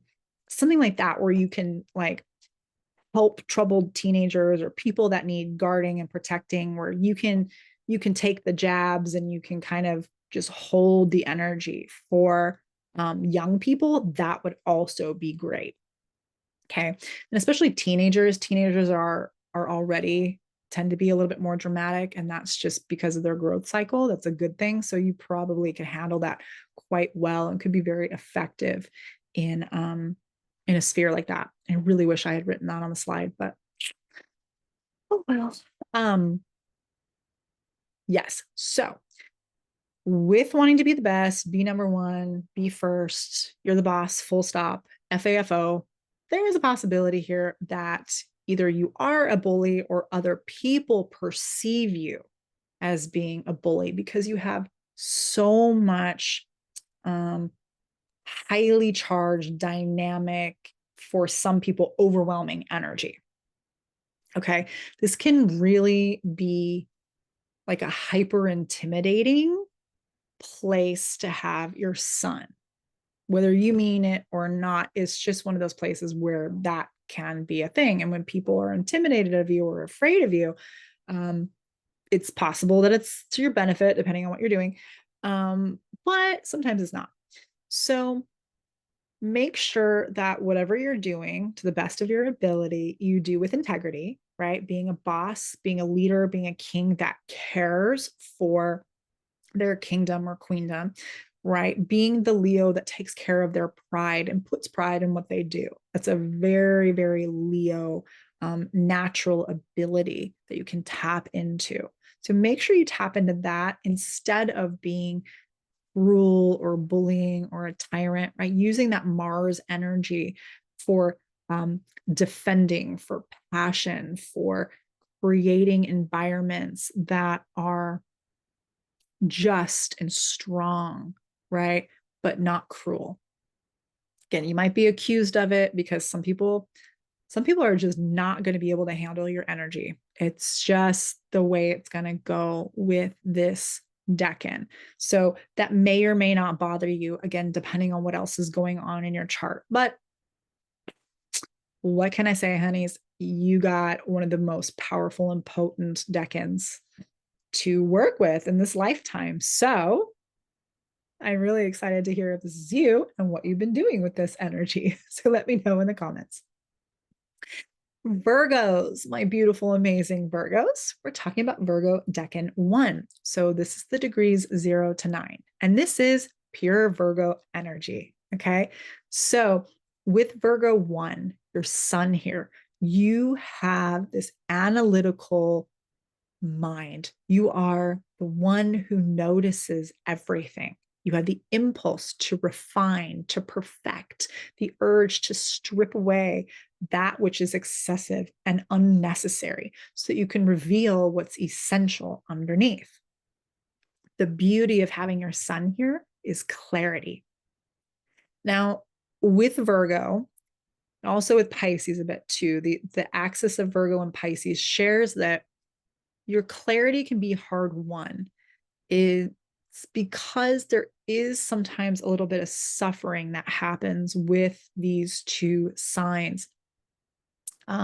You've gone through rough times, or you've seen others who have gone through rough times. Okay. Virgo and Pisces are also quite charitable energies. And there's a reason for that, right? You see the people and the things that need help, and you have an urge to help them, which is really, really beautiful. And again, this is maybe something that you've experienced yourself, or perhaps it's your family members or cultures that you work with, or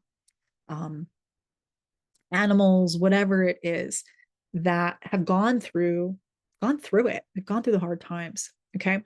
So this, what it can do is actually refine and sharpen your ability to be clear, to be able to actually provide help that really does help, that you're not, throwing gasoline on a fire. Like, you get what needs to be done and you make sure that it's done. Now, the other piece that can cause some suffering for Virgos is this inability to say no. No is a beautiful and complete sentence all by itself. So learn that, use it when you need it, because you want to help everyone, everywhere, all of the time. Okay, this is part of your urge and your journey, and your instinct is to be of service. Now, the challenge is not being a servant that's stuck in servitude, right? This enslavement idea. That's not great. We don't want that to happen for you, right? So be careful of that with your Virgo energy. You are a mutable earth. So you've got more changeability to you, right? You're the change of the season from summer to fall. So whatever you put your mind to, you can change, adapt, master, again, perfect. You have the ability to sort through things and make them better. Okay.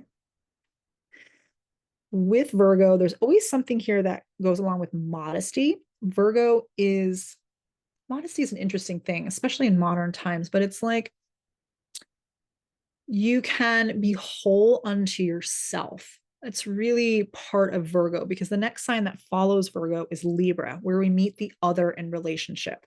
And ideally, we have become whole unto ourselves so that when we are helping and giving to others, when we meet them later in relationship, we have a whole self from which to operate.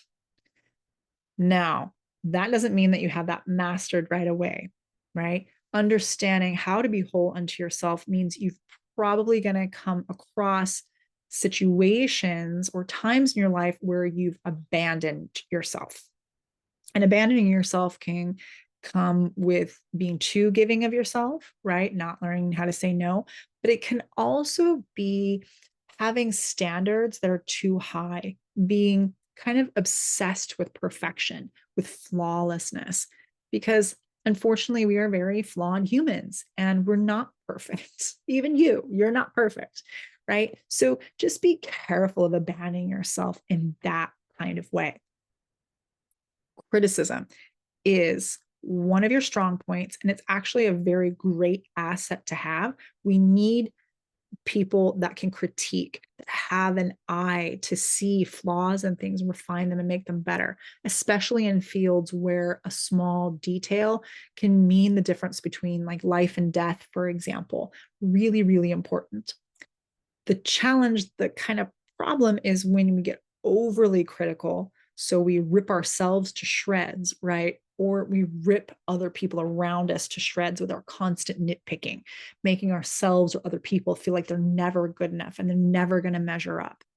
Okay. That can be one of the hardest parts about having a sun in Virgo 1.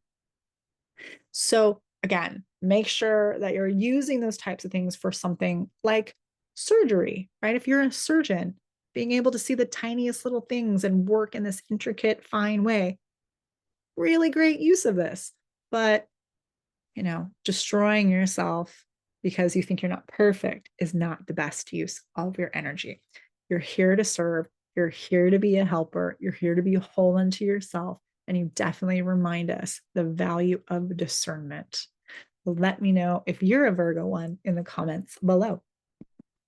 Virgo Decan 2. This is 10 to 19 degrees. And this is where Virgo gets a Capricorn undertone. So when you have your sun in Decan 2, we're talking about you shining through your work and what you can tangibly create. Both of these signs, right, are Earth. Virgo is mutable. You want to keep changing and refining things towards perfection. And Capricorn wants to initiate things, but also leave a legacy. So for you, you're going to literally, in a sense, radiate your service side. You're going to have this part of you that really views work as sacred, okay? That is very disciplined in whatever it is that you put yourself into. And this can be bittersweet because what can happen is you can be so overly identified by what you do or the pursuit of perfection that you forget to just be. Maybe that's even making you uncomfortable, me saying that, right? So when you're aligned with your life's work, when you discover what that is, and that may be something that's clear to you from a young age, it's possible, though, with Capricorn, that's something that comes later in life. Capricorn is ruled by Saturn. Saturn rules over time and things in particular that take a long time to materialize or that last a long time. That's why we're talking about Capricorn and legacies here. So when we add that type of undertone, it may be that you find your life's purpose, your mission, your work later in life. So don't beat yourself up if you've got Virgo 2 and you can't quite figure out what it is that you're feeling called towards. Okay. It may be that it does happen for you quite early in life and you just get right away to work and climbing out of the sea, because remember, Capricorn is a sea goat, and climbing that mountain with your Virgo angel wings. Okay. Virgo was often in olden times depicted as the maiden with angel's wings. Okay. So you can literally go from the sea and fly. I mean, it's pretty freaking amazing here. That can also feel, again, like a burden. So make sure that you have some kindness for yourself as well. Don't cause yourself unnecessary suffering. Okay. Sometimes suffering, though, it's a funny one because it's like sometimes, again, suffering or hardship is what actually makes your work really stand out, what can make it better, or what can inform your purpose or your calling. Okay. The problem is, again, to feel overly obligated, heavy with burden, or stuck in a woe is me, endless loop, right? That becomes this stagnation. So, as long as you have something that's meaningful to you, small things, small steps that you can repeat, that are easy to replicate, that you can do day to day, that will help you a lot. You really are that essence of one step at a time, right? Or that it's a really bad joke, but it's how do you eat an elephant? And the answer is one bite at a time. Again, I know, terrible joke. But anyway, there it is, right? One thing at a time. Now, you're going to most likely want to work with something that's tangible or with your hands in some way, something that you can build or touch, or whether that's like healing work with your hands, something like that. That's very possible here as well. Again, it just has to have meaning for you, because if you don't have anything in your life, again, that you can repeat or replicate, there's the possibility of bitterness here that can really seep in. And we don't want you to beat yourselves up, you beautiful, beautiful, amazing Virgos. So with this placement, with Capricorn being added here, you also have the ability to be a role model. Okay. You might even want to be a mentor.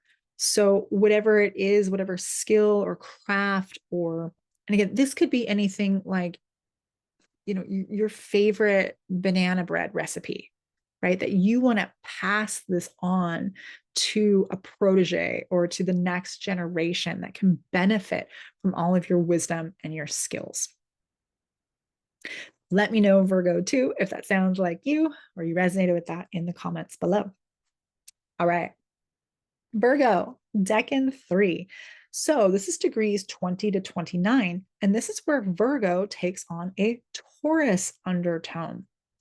Now, when you have your sun in Virgo Decan 3, you're going to have a natural healing energy because Virgo is naturally self-healing. Virgo is the energy that is complete unto itself. Okay. We meet the other when we meet Libra. So prior to that, we are looking for, can we be whole unto ourselves first?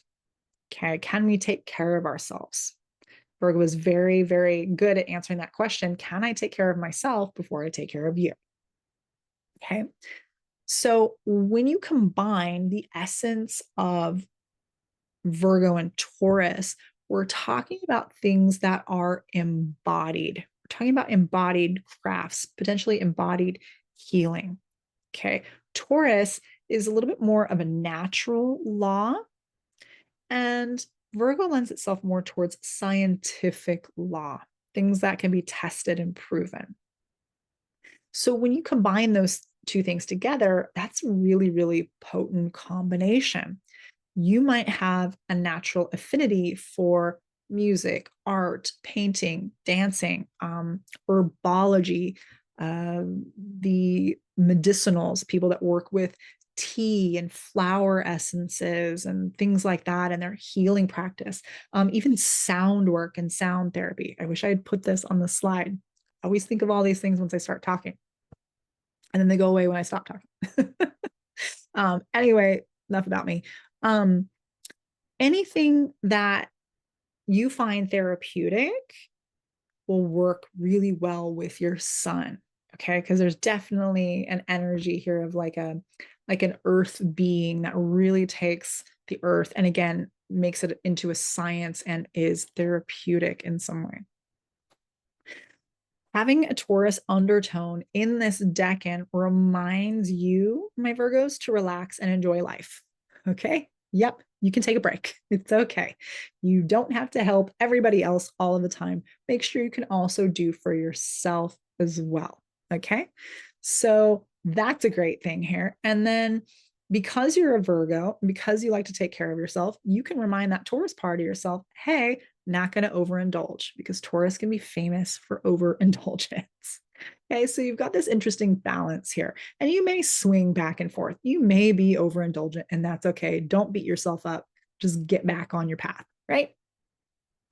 One of the challenges here is taking in too many toxins, and that means people as well.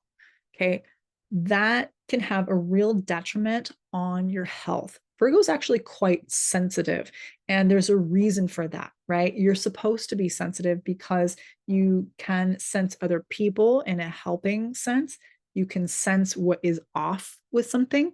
You have discernment, and also because you have natural healing skills, right?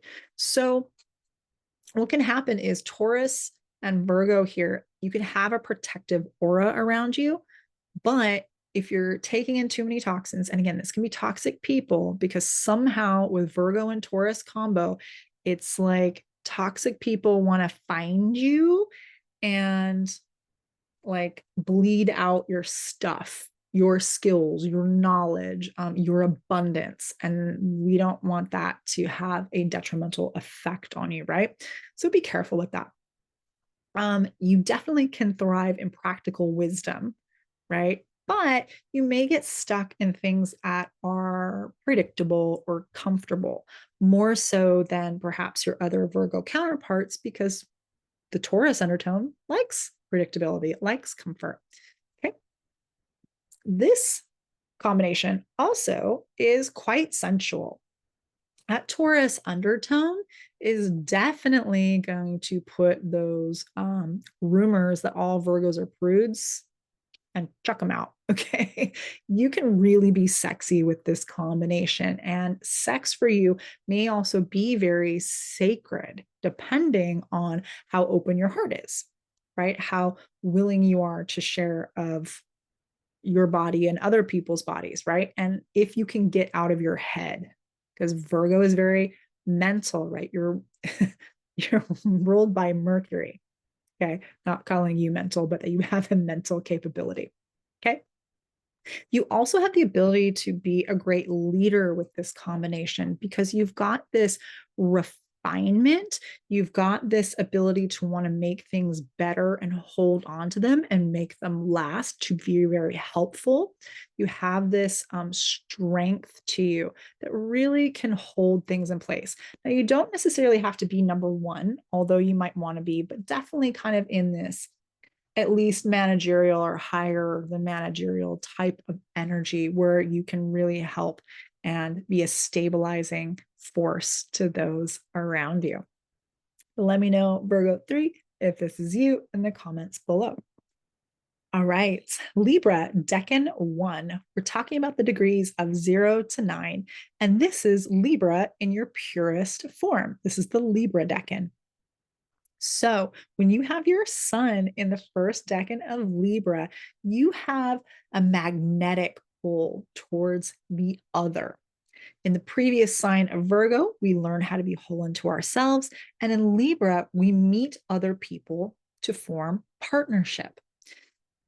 Because you're ruled by Venus, you're going to have a hunger for beauty and balance and reflection.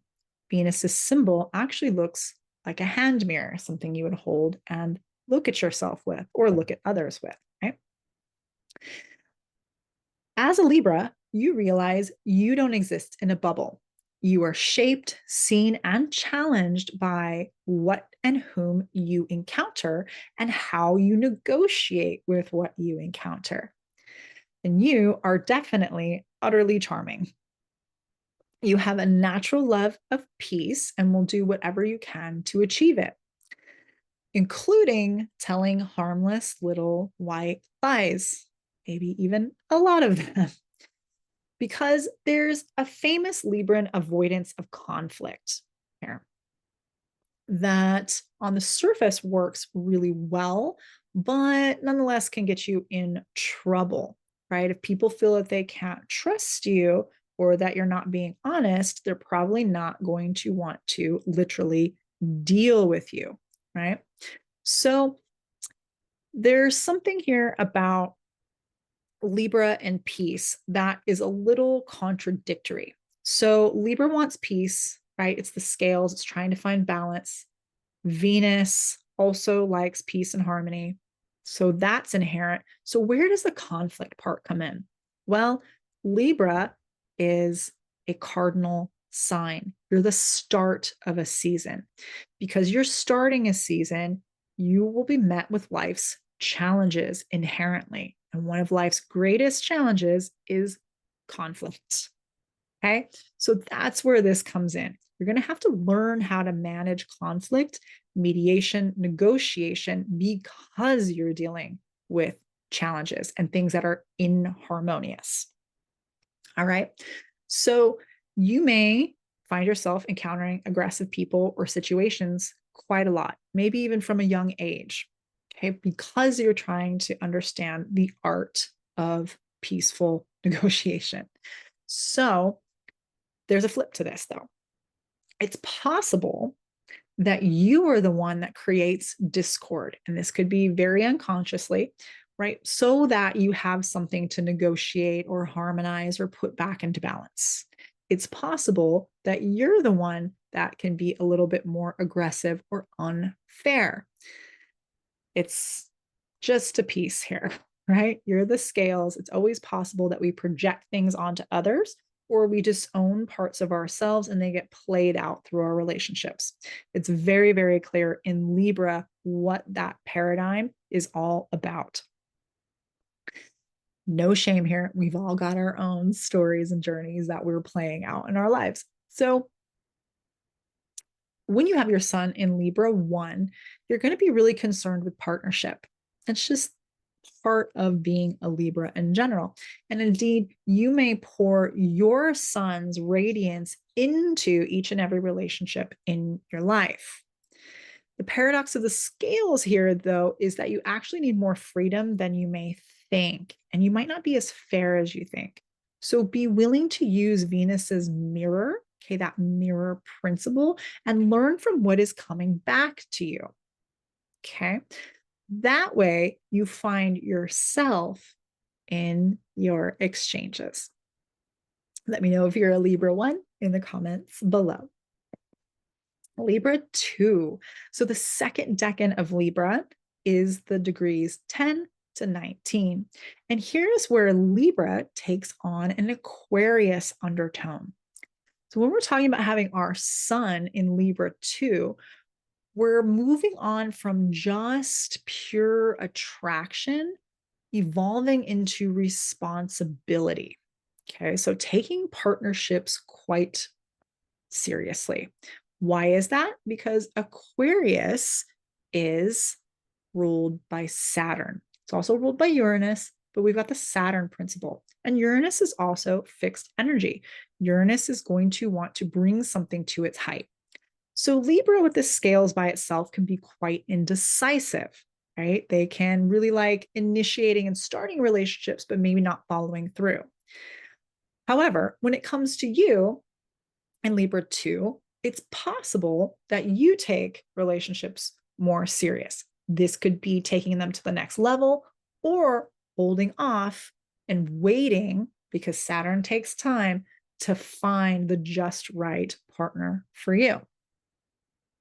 Now, when we're talking about responsibility with your sun here, you might take on responsibility in your partnerships, or it's possible that you outsource responsibility to the other party. Okay.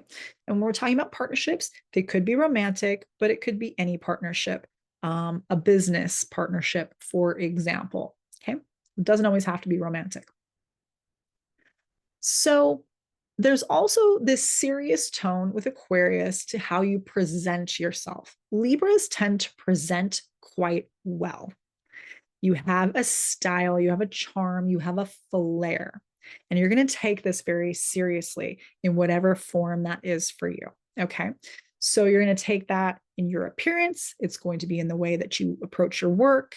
And again, the people with whom you work with. whether that's a romantic partner or business or any kind of serious one-on-one partnership that is based on equal beings, okay, with the scales, okay? So you're also going to have with your sun here a very sharp and distinguished sense of taste and high standards. Saturn's going to make your high standards even higher. It's just the way it is. Okay. So be careful of putting yourself or someone else to standards so high that no one can meet them. High standards don't mean you are snobbish, although it can be. It doesn't have to mean that. You can really get along with anyone and everyone. That's part of Aquarius's charm here, is that Aquarius goes all the way from the most elitist snobs down to the most common of the plebes. Okay. It's the community and the people at large. Now, you may find yourself more on one side of this or the other, or perhaps you just swing from it, like during the day you work with the powerful and rich and wealthy and famous, and at night you just want to go have a beer at the local pub and, throw peanuts on the floor. Okay. It could be something like that. It doesn't have to be super, super dramatic, although it could be. All right. You definitely are going to have times of scarcity with this sun in Decan 2, as well as hard knocks. And again, that comes with Saturn, but also the secondary ruling planet of Uranus throwing surprises your way. Okay. Now, these things can give you an extra sharpened mind and an extra keen eye for style, negotiation, picking the right partners, picking the right things to align yourself with, etc. Okay. With your sun here, you're definitely going to have a knack for harmony that lends itself to style, musical, or artistic talent, right? Could also be in the forms of mediation and top level negotiation. You might be the one that is able to get a deal that seems impossible, right? You're just reaching too high, but you've got this figured out. You could handle it. So, just because you strive to be harmonious does not mean, however, that you're above a good hustle, working on the sly, or busting heads that get out of line. Saturn likes to put down the hammer. He doesn't suffer fools. And that's also true for you in this Libra Decan too. You also have a little bit of a wild, rogue, and free spirit underneath that typical Libra polished exterior because of the influence of Aquarius, the rebel, which can make for quite a sexy combination. Let me know if you're Libra too, and if this resonated in the comments below. All right, Libra Decan 3. So now we're talking about the degrees 20 to 29. Libra here gets the flavor of Gemini in this third decan. When we're talking about adding an undertone of Gemini to Libra, we're talking about combining the scales and the twins. The scales are Libra and the twins are Gemini, and holy balance game, Batman, you're going to feel this one. Okay. So you're going to feel the pull of two sides pretty much constantly, right? And this need to want to harmonize and balance things, the need to try one side and the other. It's going to be very strong when you have Libra Decan 3. Your mind is going to be quite agile, and your dialogue, the way that you speak and use your words, can be quite artful here. The challenge is that there's no anchor for all of this mental energy and this verbal dexterity. Both Gemini and Libra are very good with the mind and with speaking. Libra is cardinal. It initiates and starts the fall season. So you're really good at starting things. Gemini is the change of the season. So you're going to have a lot of variability. Okay. So again, there's really not this anchor unless there's other things in your chart that are a stabilizing force. Okay. So this means you might be prone towards skimming over subjects, gliding over nuances in favor of seeking the next intriguing object of your attention, because you are definitely going to have, with your sun here, that shiny object syndrome. Okay. It's also possible that you can suffer from mental fatigue and exhaustion quicker than your other two Libra counterparts. Okay. It's also possible that you may exhaust those around you because you need an off button, right? And that may be hard for you to find. It's important that you know when to give things a rest, or at least let things marinate for a little while before you move on to the next thing.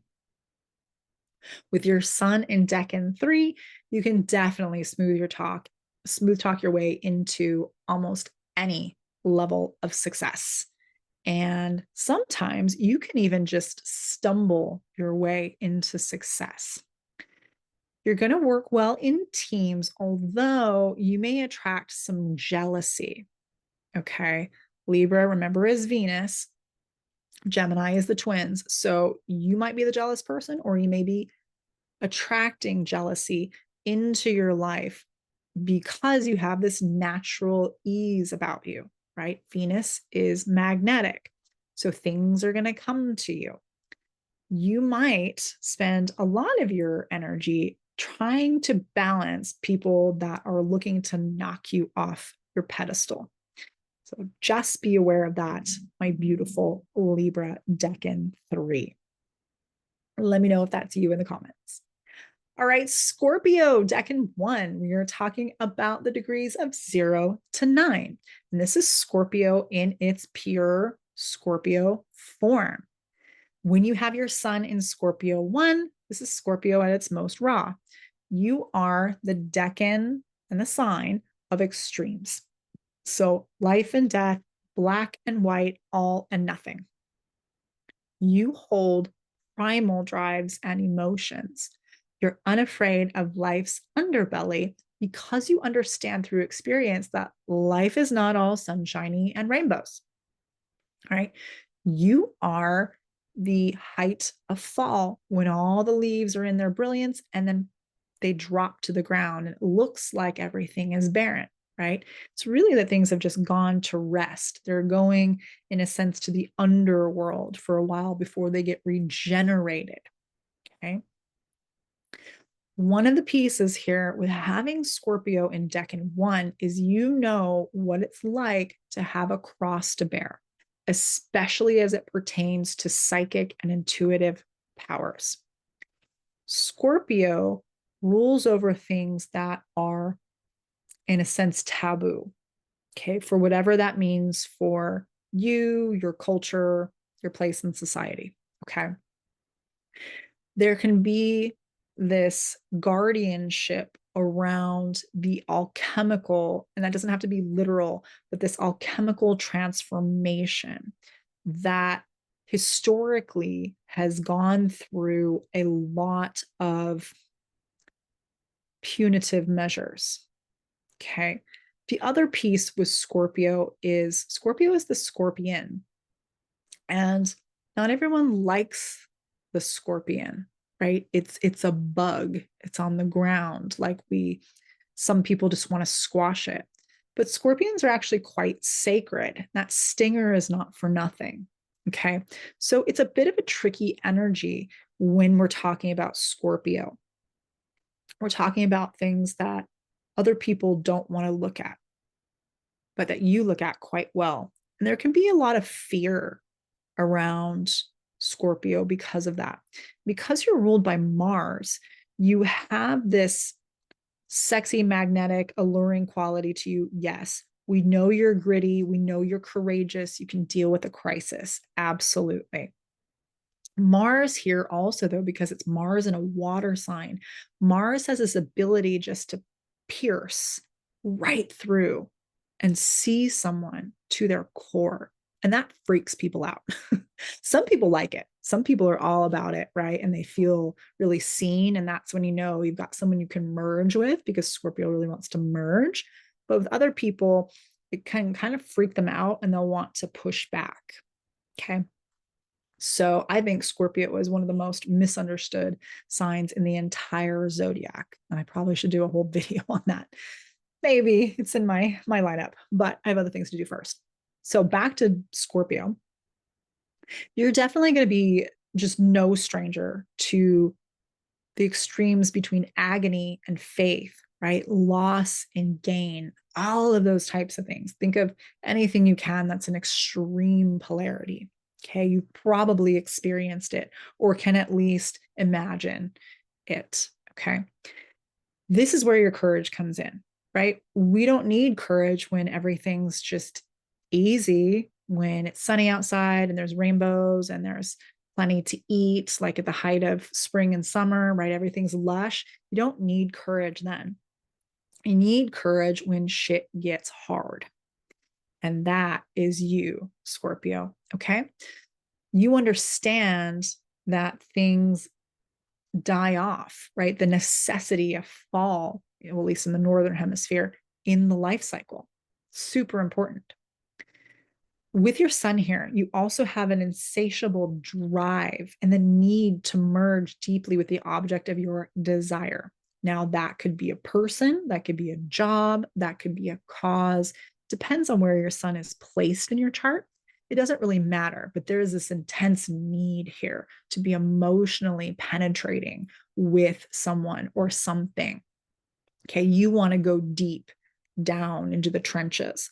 And so you need someone that can meet you there, right? And hopefully in a healthy way, or can be a stabilizing force so that you don't get lost in the dark or lost in the underworld. Okay. Now, the more you understand the mystery of the psyche, you'll understand yourself, because you'll find you may be the greatest mystery in your entire life, getting to know yourself. Scorpio is in a relational sign. Often you are focused on others instead of yourself. Get to know the mystery that is you. Okay. If you don't have something to connect to on a passionate, emotional level, you can be dark and moody and destructive, right? Stuck in that mode, in that kind of metaphoric death spiral, instead of unlocking and going into transformation mode, into alchemical mode. So make sure Mars has things to do. Mars and water needs something emotionally fulfilling that's really deeply gets into your soul to be able to use as this vehicle, this drive, this reason to get up in the morning. And that comes from within you and it's channeled out into the world in some way. The more you can get into that, the better off you're going to be. Let me know if you're a Scorpio 1 in the comments below. Scorpio 2, talking about the degrees 10 to 19. Now, this is where Scorpio gets the influence of Pisces. So when you have a sun in Scorpio Decan 2, you are going to be the most sharply intuitive of the Scorpions. You have a knack for serenity on the surface that belies your zeroed in, laser focused penetration skills. Faith becomes more potent here, as Pisces' influence is going to pull you up out of the depths, or at least remind you of divine grace in the face of losses. Remember, Pisces is ruled by Jupiter, also Neptune, and Jupiter wants to elevate and expand and make things bigger. Okay. You are going to swim in the spaces in between when you have a sun in Scorpio Decan 2. Scorpio is a sign of extremes, all or nothing, black or white, life and death. Okay. Pisces is the fish that swims in opposite directions. And somehow here, with the influence of Mars' sword, you're going to move through the middle. Okay.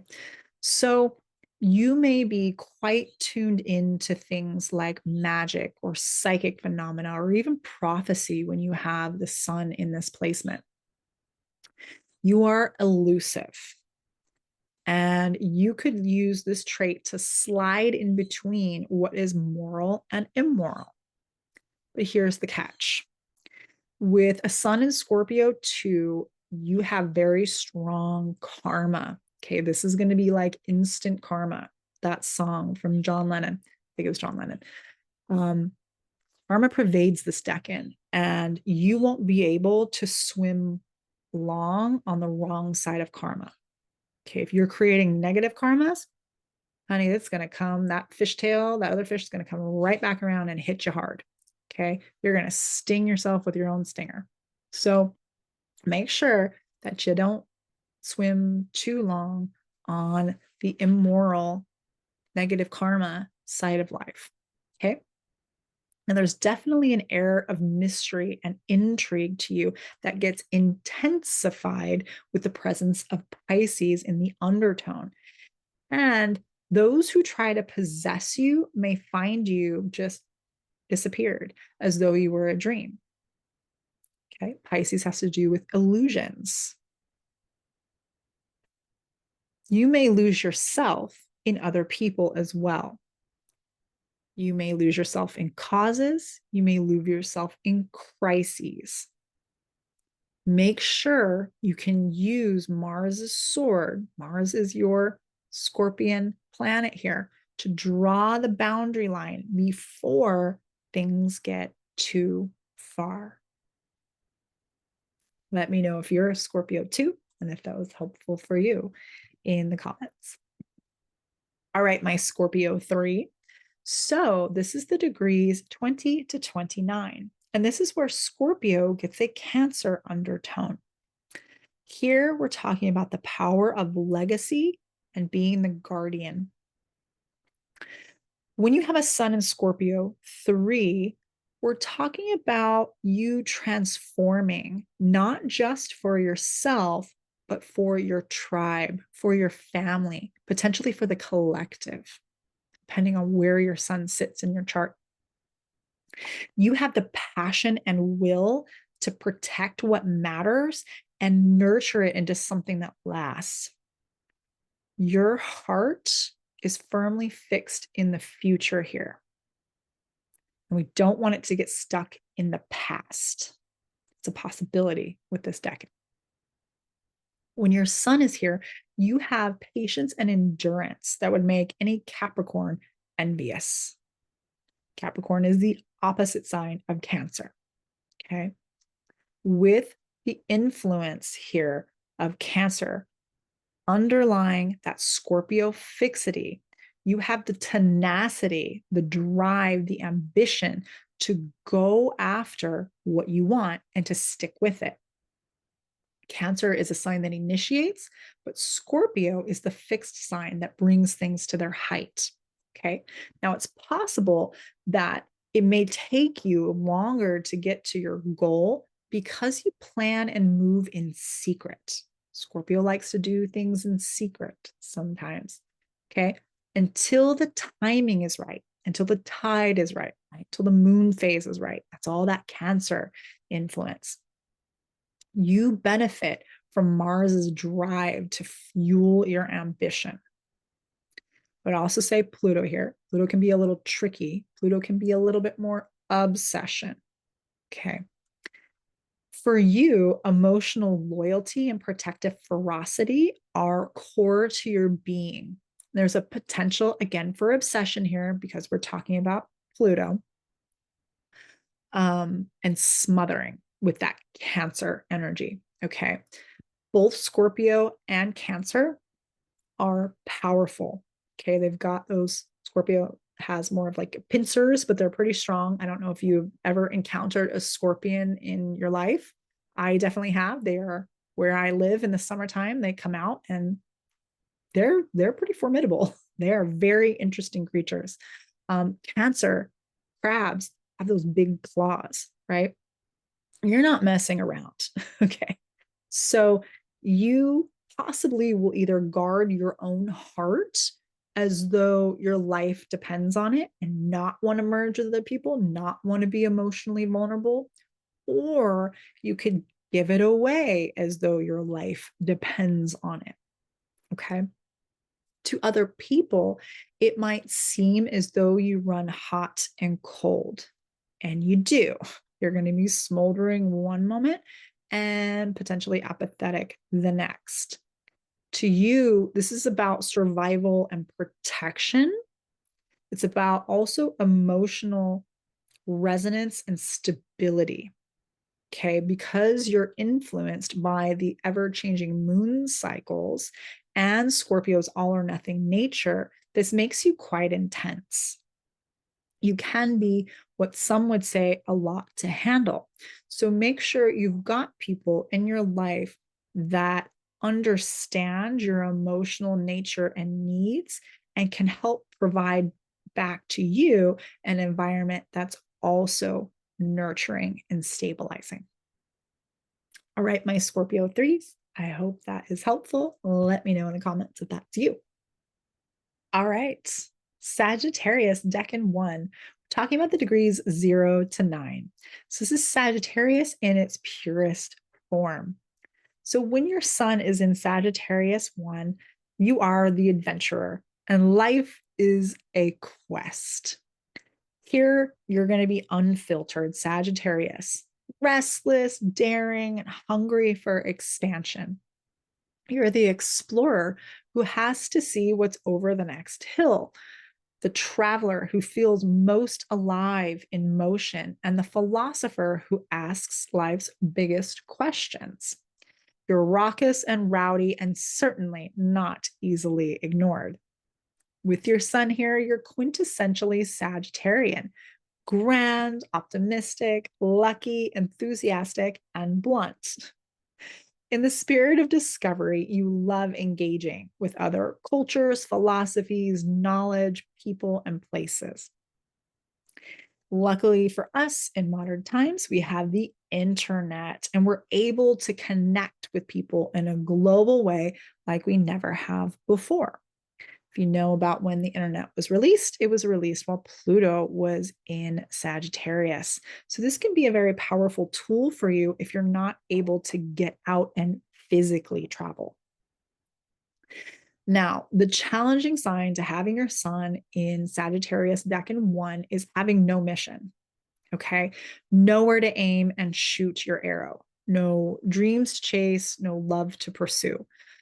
Fire without fuel is going to go out, right? And so you may find yourself when this happens in these dark throes of depression, of hopelessness, feeling very unlucky, right? Your ruling planet, the planet that's in charge of you, is Jupiter. Jupiter is luck and expansion and optimism. Here with mutable fire, it's easily put out. And that's one of the biggest challenges here with Sagittarius.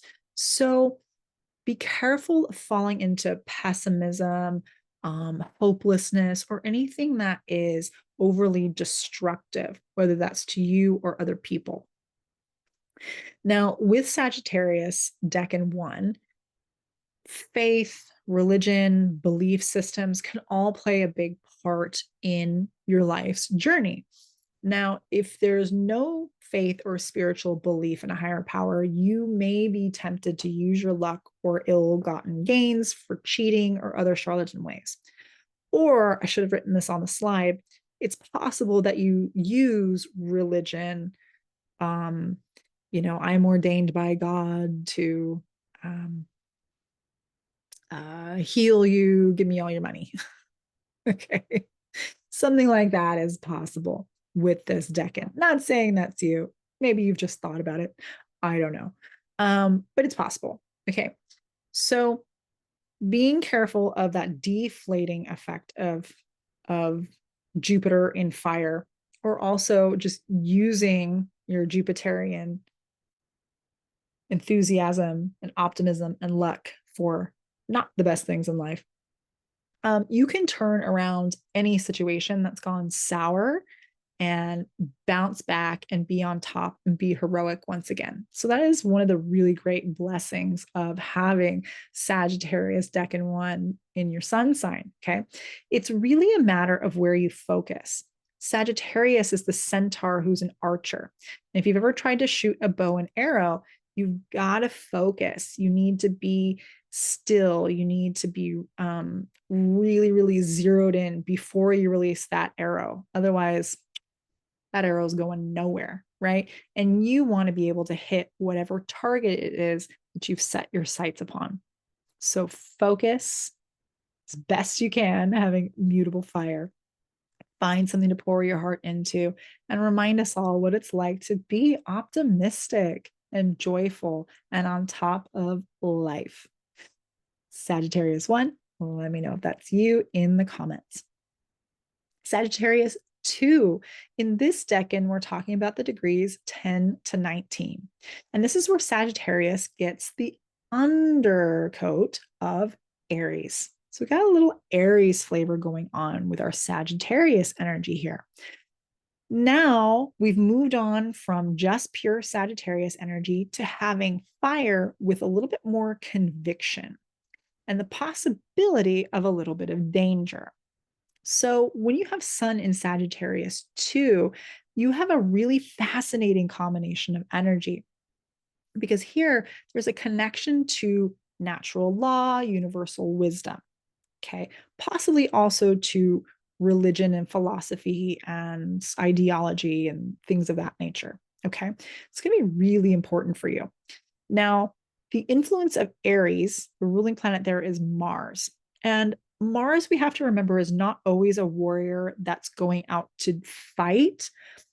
Often warriors also defend, okay?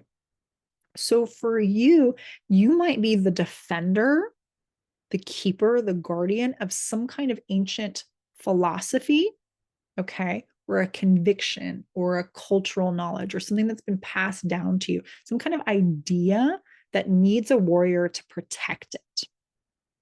Now, this might be something that comes to you at a young age. It's also possible that this is something that you find as you mature through life. With the Aries influence in your Sagittarius area of the sky here, you may dive headfirst instinctively. Okay, that's what Aries does. Head first, just go, ask questions later. Okay, just be careful here, because with Sagittarius being the centaur, being the archer, you need clarity and focus. You need to be able to shoot your arrow somewhere specific. Okay, you don't want to shoot your friend with the arrow who's next to you. You don't want to miss your target, and you don't want your arrow to go nowhere, right? So with this Aries head firstness, you have to be careful about just banging your head needlessly or falling down rabbit holes because you're chasing the metaphoric white rabbit, right? Especially in the age of the internet, there's a lot of rabbit holes you can fall down. And as I talked about in Sagittarius 1, the internet is one of the best modern ways we can globally connect with other people, cultures, places, ideas, even dangerous knowledge that might be really tempting and alluring for you. With your sun here, you're undoubtedly going to have strong passions and convictions and aims in this lifetime. Again, at some point, it may start out that way for you. It may be something that develops over time as you mature. Once you find your aim, you're going to have the courage to follow through with it. Where Aries is really going to help you here. Okay. Now, there's always a possibility to get taken in by charlatans and scoundrels when we're talking about Sagittarius, when we're talking about Jupiter, and then adding that Mars energy in here. It can be a combination that's a little bit of a troublemaker, okay, or gets into trouble or attracts trouble, okay?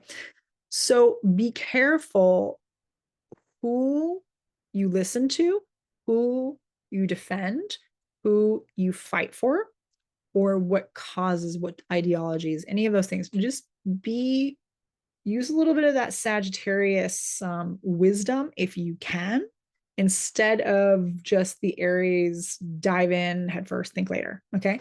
Try to balance those two things. It may be difficult. Again, that Aries part of you that just dives into things might just be leading the charge, and then you find out later, right? So You may also, with this combination of the Sagittarius with a little bit of Aries energy, be quite pioneering in whatever vision it is that you hold and be able to trailblaze where other people have been afraid to go. Let me know if you're a Sagittarius 3 in the comments below. All right, Sagittarius 3. We're talking about the degrees 20 to 29. So this is where Sagittarius gets the undercoat of Leo. With your sun in Sagittarius Decan 3, we're talking about the radiant sage archetype. We're talking about having generosity of spirit. So here you become the fire that lights others up. You have an absolutely authentic way about you, and you need that to be so, more so than most people. Okay. Sometimes others may perceive you as a troublemaker because you have to be so honest, so unapologetically you. You may just blurt things out, okay? But really, it's just that you can't abide falsity in so many of our customs, right? In so many of our cultures, in so much of the modern world. That can be a really big challenge here when we combine Sagittarius and Leo together. Now, on that note, there's a natural candor to you, okay, to your speech, to the way you present yourself, to your ideas. And there's a little bit of a dark humor. Sagittarius, ironically, does have a little bit of more of a body, raunchy, sometimes type of humor. Leo might refine that a little bit. Or it could be that sometimes the Leo comes out a little bit more and you think, oh, I couldn't possibly say something like that. Okay. But usually there's a little bit more of this kind of dark or satirical or raunchy type of humor here to you. Okay. Now, other people may find that a little bit difficult or potentially even offensive, right? Which may make you feel like you don't belong. Okay. So this combination of being really honest, being kind of dark, satirical, humorous, can be a little difficult in some social situations. Okay, that's what I'm getting at. So, feeling like you don't belong may be something that you wear quite proudly, right? Leo is a place where we feel proud, it rules over pride. It's also possible that you feel unspecial. Okay, so what sets you apart is always what makes you special, right? So when you have this energy, just know that you will find your tribe and your pride of where you belong, the people who get you, who hold the same kind of visions as you. Okay, that's possible. Now, you also have this kind of journey here that can be a little bit tough. Decan 3 is a challenging one. You're going to get quite a bit of tests and trials along the way with this combination, but you're made of tough stuff and you can handle it. You can handle whatever life throws at you. Okay. So there will be things that test your faith, that test your ability to feel like you can be on top or be yourself, or that test your loyalty, things of that nature. Okay. So with your sun here, you have a complex nature and a very grand wisdom that could make for a great mentor or a teacher. You have the ability to ignite fire in others that perhaps they don't even know how to spark. Okay, you can definitely be a catalyst. Simply by being yourself can be enough. Just the presence of you may spark greatness in other people. Or it could be that you tell your wild tales of all your adventures and trials by fire. That is what gets you the notice from others. Let me know if you're a Sagittarius 3 in the comments. Capricorn, Decan 1. We're talking about the degrees 0 to 9. So this is Capricorn at its pure Capricorn form. When you have your sun in Capricorn 1, you're the climber who's playing the long game. You know that mountains are climbed one step at a time. You're built for endurance, for tenacity, and for patience. especially when obstacles are involved. You've got a knack for finding things that are up and coming, and most likely your life journey will involve coming up in the world. With your sun here, you're straightforward, realistic, and sometimes singular in your purpose. You take a task and you're going to master it all the way from the most beginning to the highest it can be. Okay. You have the willingness for the grind and sheer willpower that most people can't comprehend. Time is something you are keenly aware of, but somehow not encumbered by. And this is because Saturn is your ruling planet. Saturn is the planet of mastery, of time, of tests, of trials, of boundaries, because it's trying to push us to greatness. And when Saturn is your ruling planet, it becomes your patron planet. Saturn becomes your helper. So, with that in mind, your sun in Capricorn 1 is going to be pretty straightforward. You're going to be realistic and sometimes singular in your purpose. Remember, Capricorn is the start of winter in the Northern Hemisphere. So if there's snow on the ground, food might be scarce, you can't just prance about, frolic about, right? You've got to be serious and know how to begin what you want to start and have the patience to see it through. Often, you're going to do more with less. Okay. So you also have this willingness and for a grind and a sheer willpower that other people can't always comprehend. Time is something you are keenly aware of, but somehow not encumbered by. And again, that's the influence of Saturn. Now, there is an intuitive nature to Capricorn that sometimes gets left out. Remember that Capricorn is not just any ordinary goat, but a sea goat. So you have the ability to swim from the depths of the ocean, our oceans of emotions, of water, of intuition, of memory, okay, and spirit, and be practical about it all. It's part of your creating legacy as well. Now, legacy comes in the form of whatever we leave behind for future generations in time immemorial. And that's something that you understand at the core of your being. Legacy is your core essence.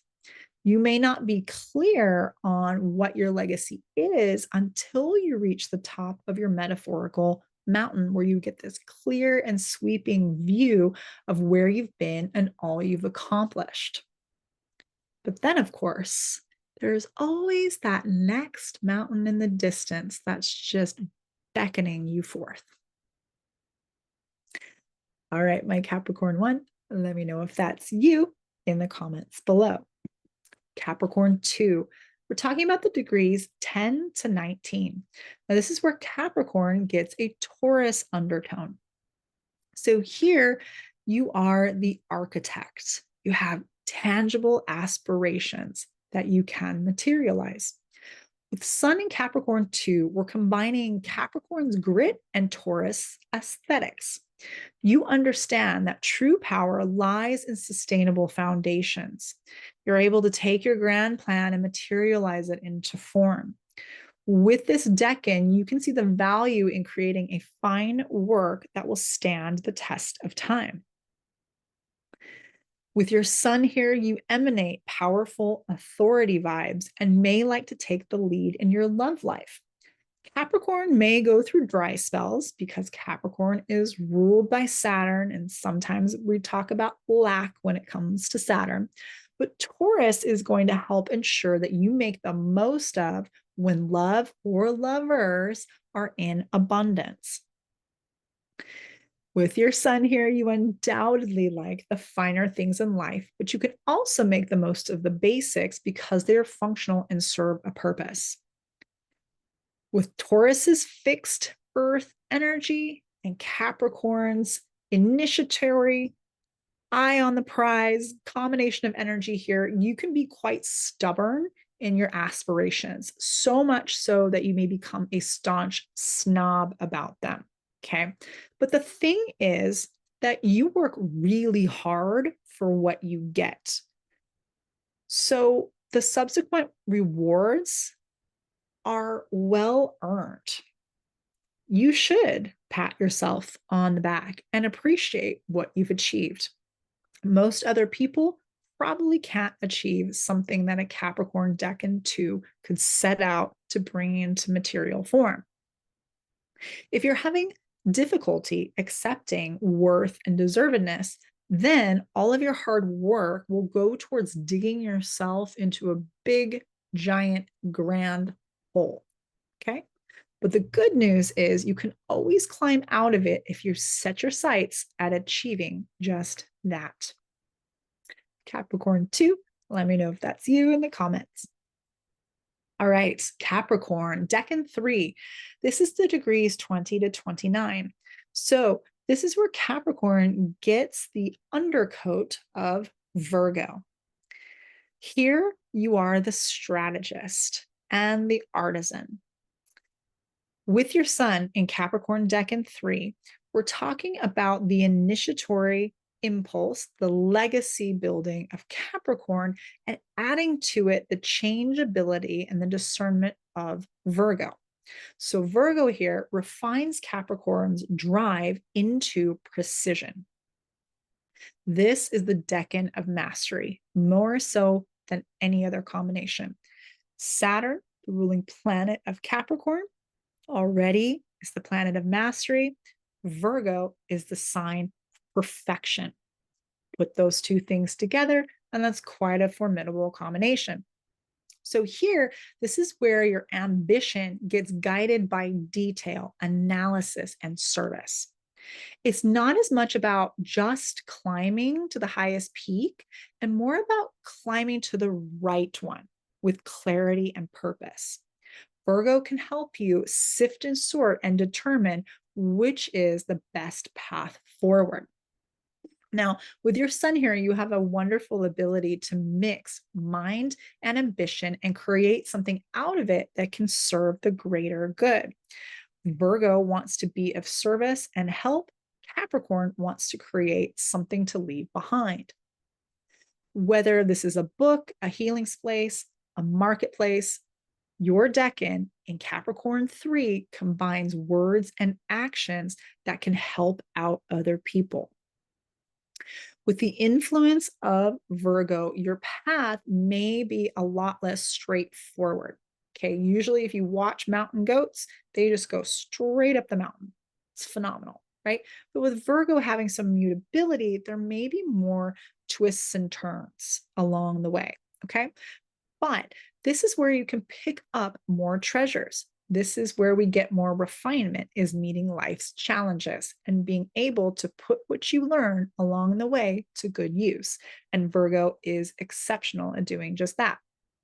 The hardest part here is going to be the fear of failure that may cause even more delays, backtracks, setbacks, or potentially an internal sense of burden or self-flagellation, really beating yourself up for not being good enough, perfect enough, or climbing high enough. Your health is definitely going to need some focus here, especially as it pertains to perfectionism, hyper control, and austerity. Okay. Make sure you give yourself a break. Literally give yourself a break, okay? And figuratively give yourself a break. Celebrate your small wins and have something you can engage in that's simple and stress relieving. Remember, aspiring to mastery is noble, but not if it puts you in a cage. All right, Capricorn 3, let me know if that's you and that resonated in the comments. Okay, Aquarius 1. This is degrees 0 to 9. This is Aquarius at its pure Aquarius form. So when your sun is here, you are Aquarius at full voltage. You're eccentric, detached, unpredictable. You hold the archetype of the exile, the genius, the one who doesn't and can't fit the mold. The sun is the main star in our sky, right? All the planets revolve around it, and that's pretty awesome. Leo is represented by the sun. When we're talking about Aquarius, we realize that there's not just one star in the sky, but trillions of stars in the sky.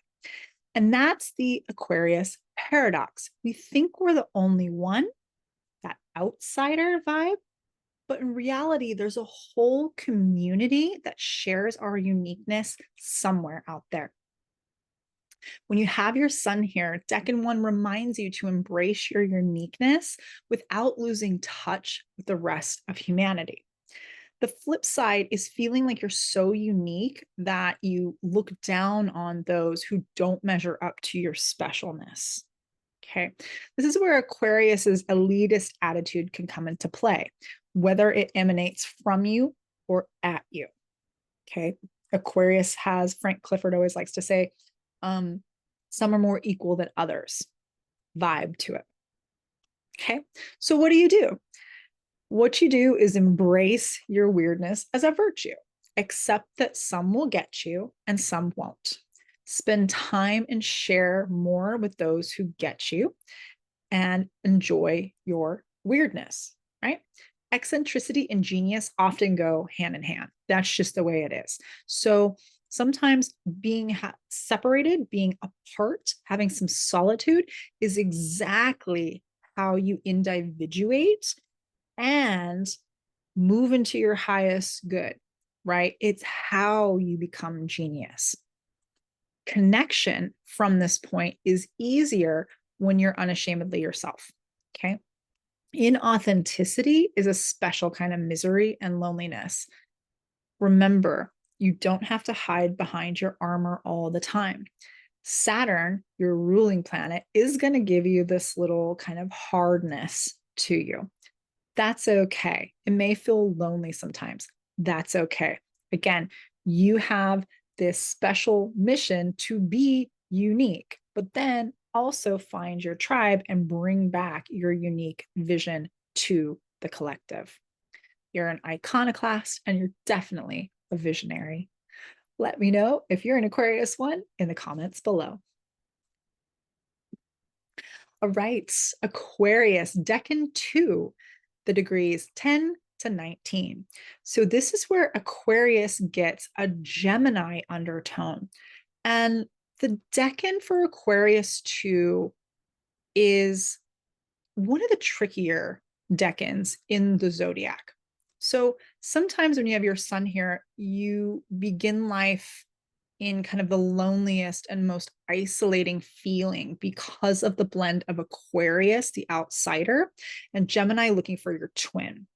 So if that's you, even as you mature, you may always feel like you stand apart or are isolated somehow, or potentially even rejected somehow. Okay. It's also possible, and I should have written this on the slide, I apologize, I didn't, that you start life feeling a connection and a twin, and then later you get separated and you feel that loss and that loneliness. Okay. So whichever way it turns out to be, when you become more comfortable standing apart, that's when you find your tribe, because you have to complete yourself first, and then you get recognized for your unique genius, and then you get connection, and then you get that twinned kind of feeling. So whether you start feeling connected or you start feeling disconnected, it may flip at some point in life, but you really need to complete yourself. You have to be your own twin. Okay. So with Aquarius 2, we look up to you. And why is that? Because humans look up at the cosmos in awe and in wonder. Right? There's this allure and mystique to the cosmos. And all of that is also present in you. There's also probably a wonderment that's hard to capture or put into words. I'm going somewhere with this. So the original definition of awe is a mix of reverence and fear, which helps explain why some people treat you like you're the most amazing person ever one moment, and then they reject and run away from you in the next. Okay. Or perhaps it's you that's taking on this role in your relationships or your social interactions. Okay. You definitely have Gemini, and Gemini is about the twin pillars of polarity of extremes. Okay. So, depending on the rest of your chart, this Decan 3 of Aquarius tends to manifest as either supremely cool and detached or brooding and emotional. And yes, the famously, cool as a cucumber Aquarius gets emotional in this Decan. Okay. Remember, Aquarius is the water bearer. So sometimes water can just be little misty raindrops, right, that sprinkle out of the sky. Sometimes it freezes into a little snow flurry. You are the height of winter, after all. Sometimes water pours from the sky in a deluge, or it becomes a blizzard. Okay. And those things can get kind of overwhelming, especially because Aquarius lives in the mind. And so this emotional piece of you may always feel in some way separated or uncomfortable. You have to find a way to bridge the gap in those pillars of Gemini. Okay. So that may be a little bit difficult because Aquarius has itself kind of fixed in what it thinks it's supposed to be, even though you have Uranus that comes in and throws in a lot of challenges. Uranus is going to make this turbulent, okay, this placement. And then you got Gemini with Mercury, the trickster here. So there's a lot of things that may feel elusive to you. There's a lot of things that may seem uncharacteristic when you read other descriptions of Aquarius. They may feel like they don't apply to you in a way, okay? Now, what I would encourage you to do, like I encourage all Aquarians, but definitely for Decan 2, is accept and grow to love the dualistic nature that you hold. Okay. Once you realize that you are your own safe harbor, it's easier to find who and what out there feels like home. Okay. Let me know if you're an Aquarius Decan 2 in the comments. Aquarius Decan 3. This is the degrees 20 to 29. So this is where Aquarius gets a Libra flavor to it. So when your sun is in Aquarius 3, Libra's influence here can make the usually strong-minded Aquarius sun a little more flexible and indecisive. A little bit more of, let's test that before you fix your position. In fact, you may love to test anyone and anything before you settle in. You are very strategic and quite brilliant. With your sun here, you may start your life as a rebel with a cause and then mature into a refined statesperson, or vice versa. You may embed yourself in systems and then reject them. You may prefer to create changes in social systems or causes from within rather than from without. You have a charm and a grace that can help further whatever changes you are trying to set about manifesting in the group or for the collective good. When your sun is here, you've got the scales because of Libra, and you're more likely to flip your perspective and persona at least once. Okay, we get that doubled down with Aquarius's ruling planet, Uranus, the planet of the unexpected. So things may unexpectedly change for you quite a bit. Your other ruling planet is Saturn. Saturn likes to hold its position, and Aquarius is fixed air, which is fixed mind, fixed social status. Okay, but with Libra here, it's probably going to change a little bit. So you're going to be a little different than the two Aquarius Decans that came before you. Okay. So with the scales, they may tip, right? as you're trying to find your balance point and find harmony. So don't be surprised if you actually change your mind a lot. Now, the influence of Uranus is also going to come into play with reversals of fortune. So if you find yourself in the Wheel of Fortune is in the down position, don't worry, it'll turn and go back up again at some point. Okay. And vice versa. Once you're on top, you can always slide back down again. So there will be a little bit more of this changeability, a little bit more challenges when we're talking about Aquarius Decan 3. Okay. Libra is a cardinal sign, and it's the start of a season. So you're going to find yourself having to initiate a lot of things in your life. And again, you can change your mind a lot, or you might be more in a fixed position and kind of double down on refining and maintaining the balance of wherever you are. It really depends on Aquarius 3, and there can be quite some extremes in this decan. It's actually, I think, Aquarius 2 and 3 are really dynamic and kind of difficult to pin down in some ways. So let me know if you're an Aquarius 3 in the comments below. Pisces Decan 1. So this is the degrees 0 to 9. And this is where Pisces is at its pure, raw, beautiful Pisces self. When you have your sun here, this is dreams beyond limits. This is a yearning. This is where you are porous and empathetic and unguarded. Your soul feels everything, often with no filter, because Pisces has boundaries, okay, or very soft boundaries. You have this oceanic consciousness, this ability to tap into the mystic chord of memory that is beyond just one singular person or family. It's transcendent. Okay. So dreams, visions, longings, sorrows, all of these things you can tap into, which creates quite a chameleon-like ability for your sun. You may change a lot, flowing with who and what surrounds you at any given time. What waters are your fish swimming in, to use that metaphor? Now, there's a lot of beauty in this. This is where empathy and compassion come from.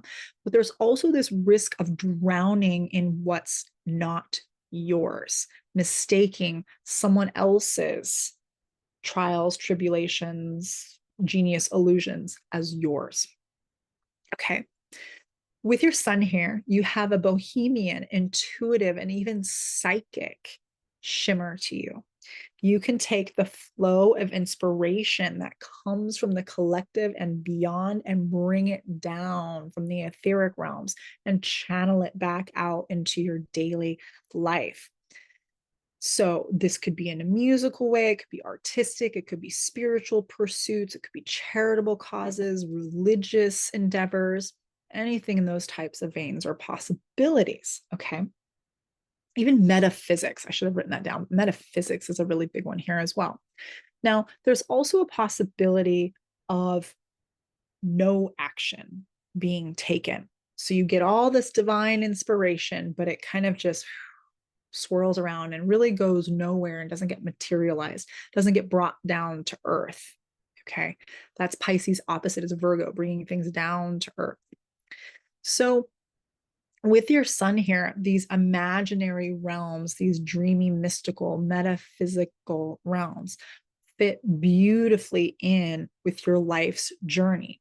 There's this melancholy and yearning when it comes to matters of your heart, whatever that may be. So that could be, again, things that are charitable, things that are love pursuits. There's a reason why Pisces is so poetic. Okay. You have a great faith in life.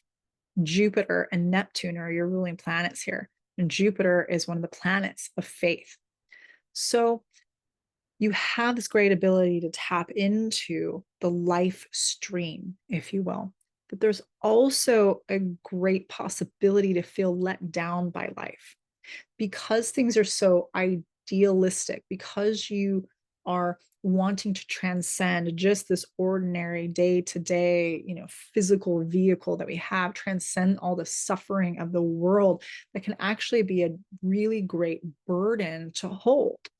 So what's going to happen over your lifetime is this journey is probably going to involve breaking free from layers of illusion, layers of disappointments, layers of sorrow, okay, before you actually find your true spiritual core. Let me know if you're a Pisces Decan 1 in the comments below. Pisces Decan 2, this is 10 to 19 degrees. Now, this is where Pisces gets the influence of Cancer. When you have a sun in Pisces 2, we're bringing Cancer's ever-changing nature to the evasive Pisces fish. So you are the most elusive of all in the zodiac, okay?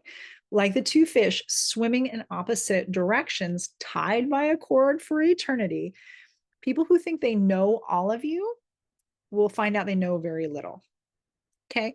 Maybe you just swam away or a complete contradiction. Perhaps it's you who think that you have the full knowledge of someone else to find out they weren't who you thought them to be at all.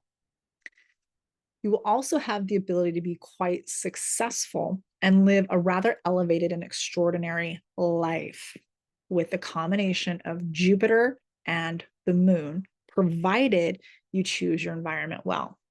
So remember, Jupiter is a ruling planet of Pisces, along with Neptune. The moon rules Cancer. So both of these planets have quite a bit of benefit to them. Again, the challenge is choosing your environment. If you're in the wrong environment, Pisces boundarylessness, its ability to just take in everything around it, Cancer will encircle it, hold it, and protect it with its strong claws. So you have to make sure that whatever it is that you're swimming in, that you're holding, that you're enveloping, that you're nurturing, is good for you and serves you to your highest potential and is not draining and sucking the life out of you. Okay. Because you have this really, really big heart. Okay. It's bigger than just the ocean. It's the ocean of consciousness itself, of transcendence, of the spirit essence itself. That is the thread that ties all of us together. Holy cow, that's a lot, right? And then you get this Cancer that wants to hold and protect that. So you need to make sure that you watch out for predators. Okay. Cancer does have the benefit of that hard outer shell and those big old crab claws, but predators like to come and find crabs because they're a delicacy. So there's a little bit of a challenge there. Okay. So predators, unsavory types, people who will take advantage, either seek you out or you unconsciously seek them out until you learn borders, boundaries. Okay. When you understand, I'm just going to circle myself and you are all welcome to be on the outside of that border. I'm going to circle the people and the things that aren't taking advantage of me, and y'all can be out there. Okay. So this dynamic sets up a bit of conundrum for you as you're inclined towards that Pisces Virgo axis. Okay. Pisces and Virgo axis has to do with like saviors and martyrs, victims and oppressed, things of that nature. Cancer will want to care, again, for anyone and anything that captures your emotional attention, that pulls on your heartstrings. Okay. So make sure this is healthy people, healthy pursuits, and not those things which would drain the life from you. Okay. There's a question that comes up for me with this Decan that is, do you really have to self-sacrifice for the good of others? You have to give away all of yourself to help out. Let me know if you're a Pisces too, and if that resonated with you. Pisces Decan 3, these are degrees 20 to 29. So this is where Pisces gets the undertone of Scorpio. Here, you are a fish with teeth. You have an adventure to boldly go where no fish has gone before. right? So if you have your sun in Pisces 3, we're talking about bringing some heat and passion and even impatience to Pisces. You probably don't resonate much with the typical languid, dreamy, poetic, just yearning Pisces. Okay. Because you know at a soul level that something really new is about to burst forth because you live on the precipice. You are at the very end of the zodiac where Pisces is about to roll over into Aries and something completely new is about to begin again. You are rolling right for that finish/new start line. So, what's on the precipice for you? It's renewal, unknown adventures, undiscovered waterways, something daring you can really sink your teeth into. Pisces, ruled by Jupiter and Neptune, you'll have a lot of big dreams and elevation and visions of what you want to accomplish. With the fixed energy of Scorpio under here, you get the benefit of Mars, also Pluto, but I'm going to talk a little bit more about Mars here.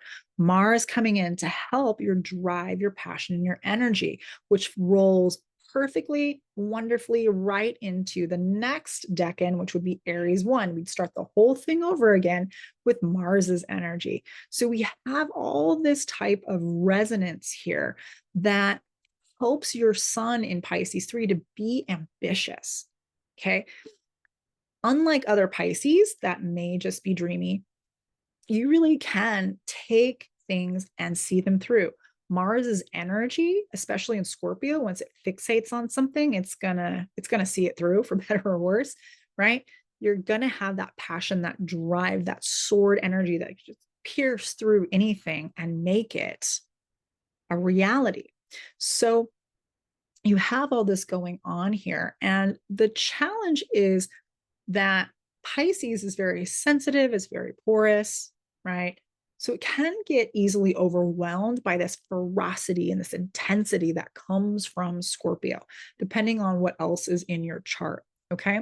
So be careful of overexertion here because really Pisces can get worn out, right? The heat that's coming from that Mars and that kind of more boiling, intense water can really just kind of cook the fish of Pisces, right?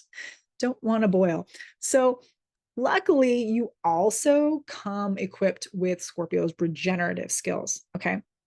So know that you may need to step back and take some breaks. That's okay. So you can keep going. Scorpio probably doesn't really necessarily want to take the breaks, but it's going to have to. It's part of its regenerative nature to do so. And Pisces is going to need a moment before you just swim yourself ragged, right? The other piece here is that Scorpio and Pisces are naturally attracted to crises. You just are. So you may honestly thrive in crisis, but just make sure you take some time out so you didn't absorb all of the crisis energy and not purge it, transmute it, alchemize it back out into something else. Okay. With your sun in Pisces 3, faith here will take on more of an occult nature. And I want to talk about the word occult because originally it meant hidden or cut off from view.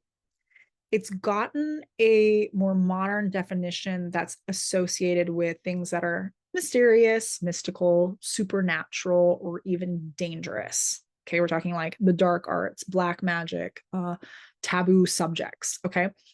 Now that's a possibility here. And if you're into that stuff, great. Okay. Or whatever, you do you. But that doesn't have to be true. Okay. So wherever you fall on this spectrum, you're also going to have this emotional radar and instinctual intuition that may feel really just laser honed in one day and like, oh my gosh, why is there fog clogging my laser the next? So trust becomes something really interesting when you have your sun here, particularly trust in yourself. Pisces, right, is two fish that are connected by a cord, but there's sometimes this duality of like two minds, right? Scorpio has a tendency to encounter betrayal. It's Scorpio has some trust issues, okay? Because Scorpio wants to merge so deeply. Both of these signs want to merge with something bigger than themselves. And so sometimes your intuition can get kind of like pulled out, right? Just dispersed out too much here. Being tested by others can also be something that may cause you to not trust yourself, right? You may be putting faith in other people when you really need to put faith in yourself.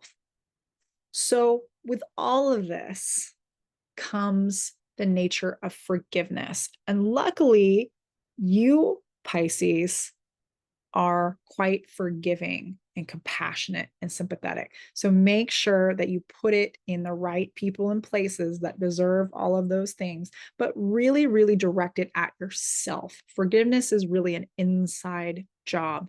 Okay. Scorpio may struggle with that a little bit. So there may be this tendency to kind of fight against wanting to forgive, wanting to hold on to resentments or slights or things like that. Tap over into that Pisces nature that says, you know what, forgiveness is an inside job. I'm doing this for me because holding these toxins weighs me down, right? I don't want to swim in toxic waters. Let's clean that out. And forgiveness, compassion, they're the ways to do it. So let me know if you're a Pisces 3 in the comments below if this resonated for you. All right, so we went through all 36 decans in the Zodiac, 3 flavors of each sign in the Zodiac. I hope you liked this. I hope this was informational for you. You learned something about yourself, or maybe someone that you know, like, oh yeah, that is why I don't feel like I'm a total Taurus. I've got a Decan 3. I've got that Saturn thing going on with the Taurus luxury. No wonder it's hard for me. Okay, things like that. So let me know in the comments how you felt about this, what your sign is. If you have questions about how to find your decan, you can go back. I did timestamp this whole thing. So if you're still not able to find your decan on your own chart, I could probably help you out with that. You give me your birth date, I'll pop it in for you. Let me know if there's other subjects that you'd like to learn about. I'm thinking about doing the moon next, or at least a deep dive into the moon. If there's something in particular that you're burning, itching, desiring to know, let me know and I'll do my best to answer any requests. Thank you so much for all your time and attention. I really appreciate it. I know it's a lot and I don't take you for granted. If you did want to know more about your own astrology chart, I do have readings available. I have spots open on my calendar. You can go to the website up in my bio and click the link to find an appointment time there. Again, thank you so much. I appreciate each and every one of you. Sending you lots of love. Until next time, take care.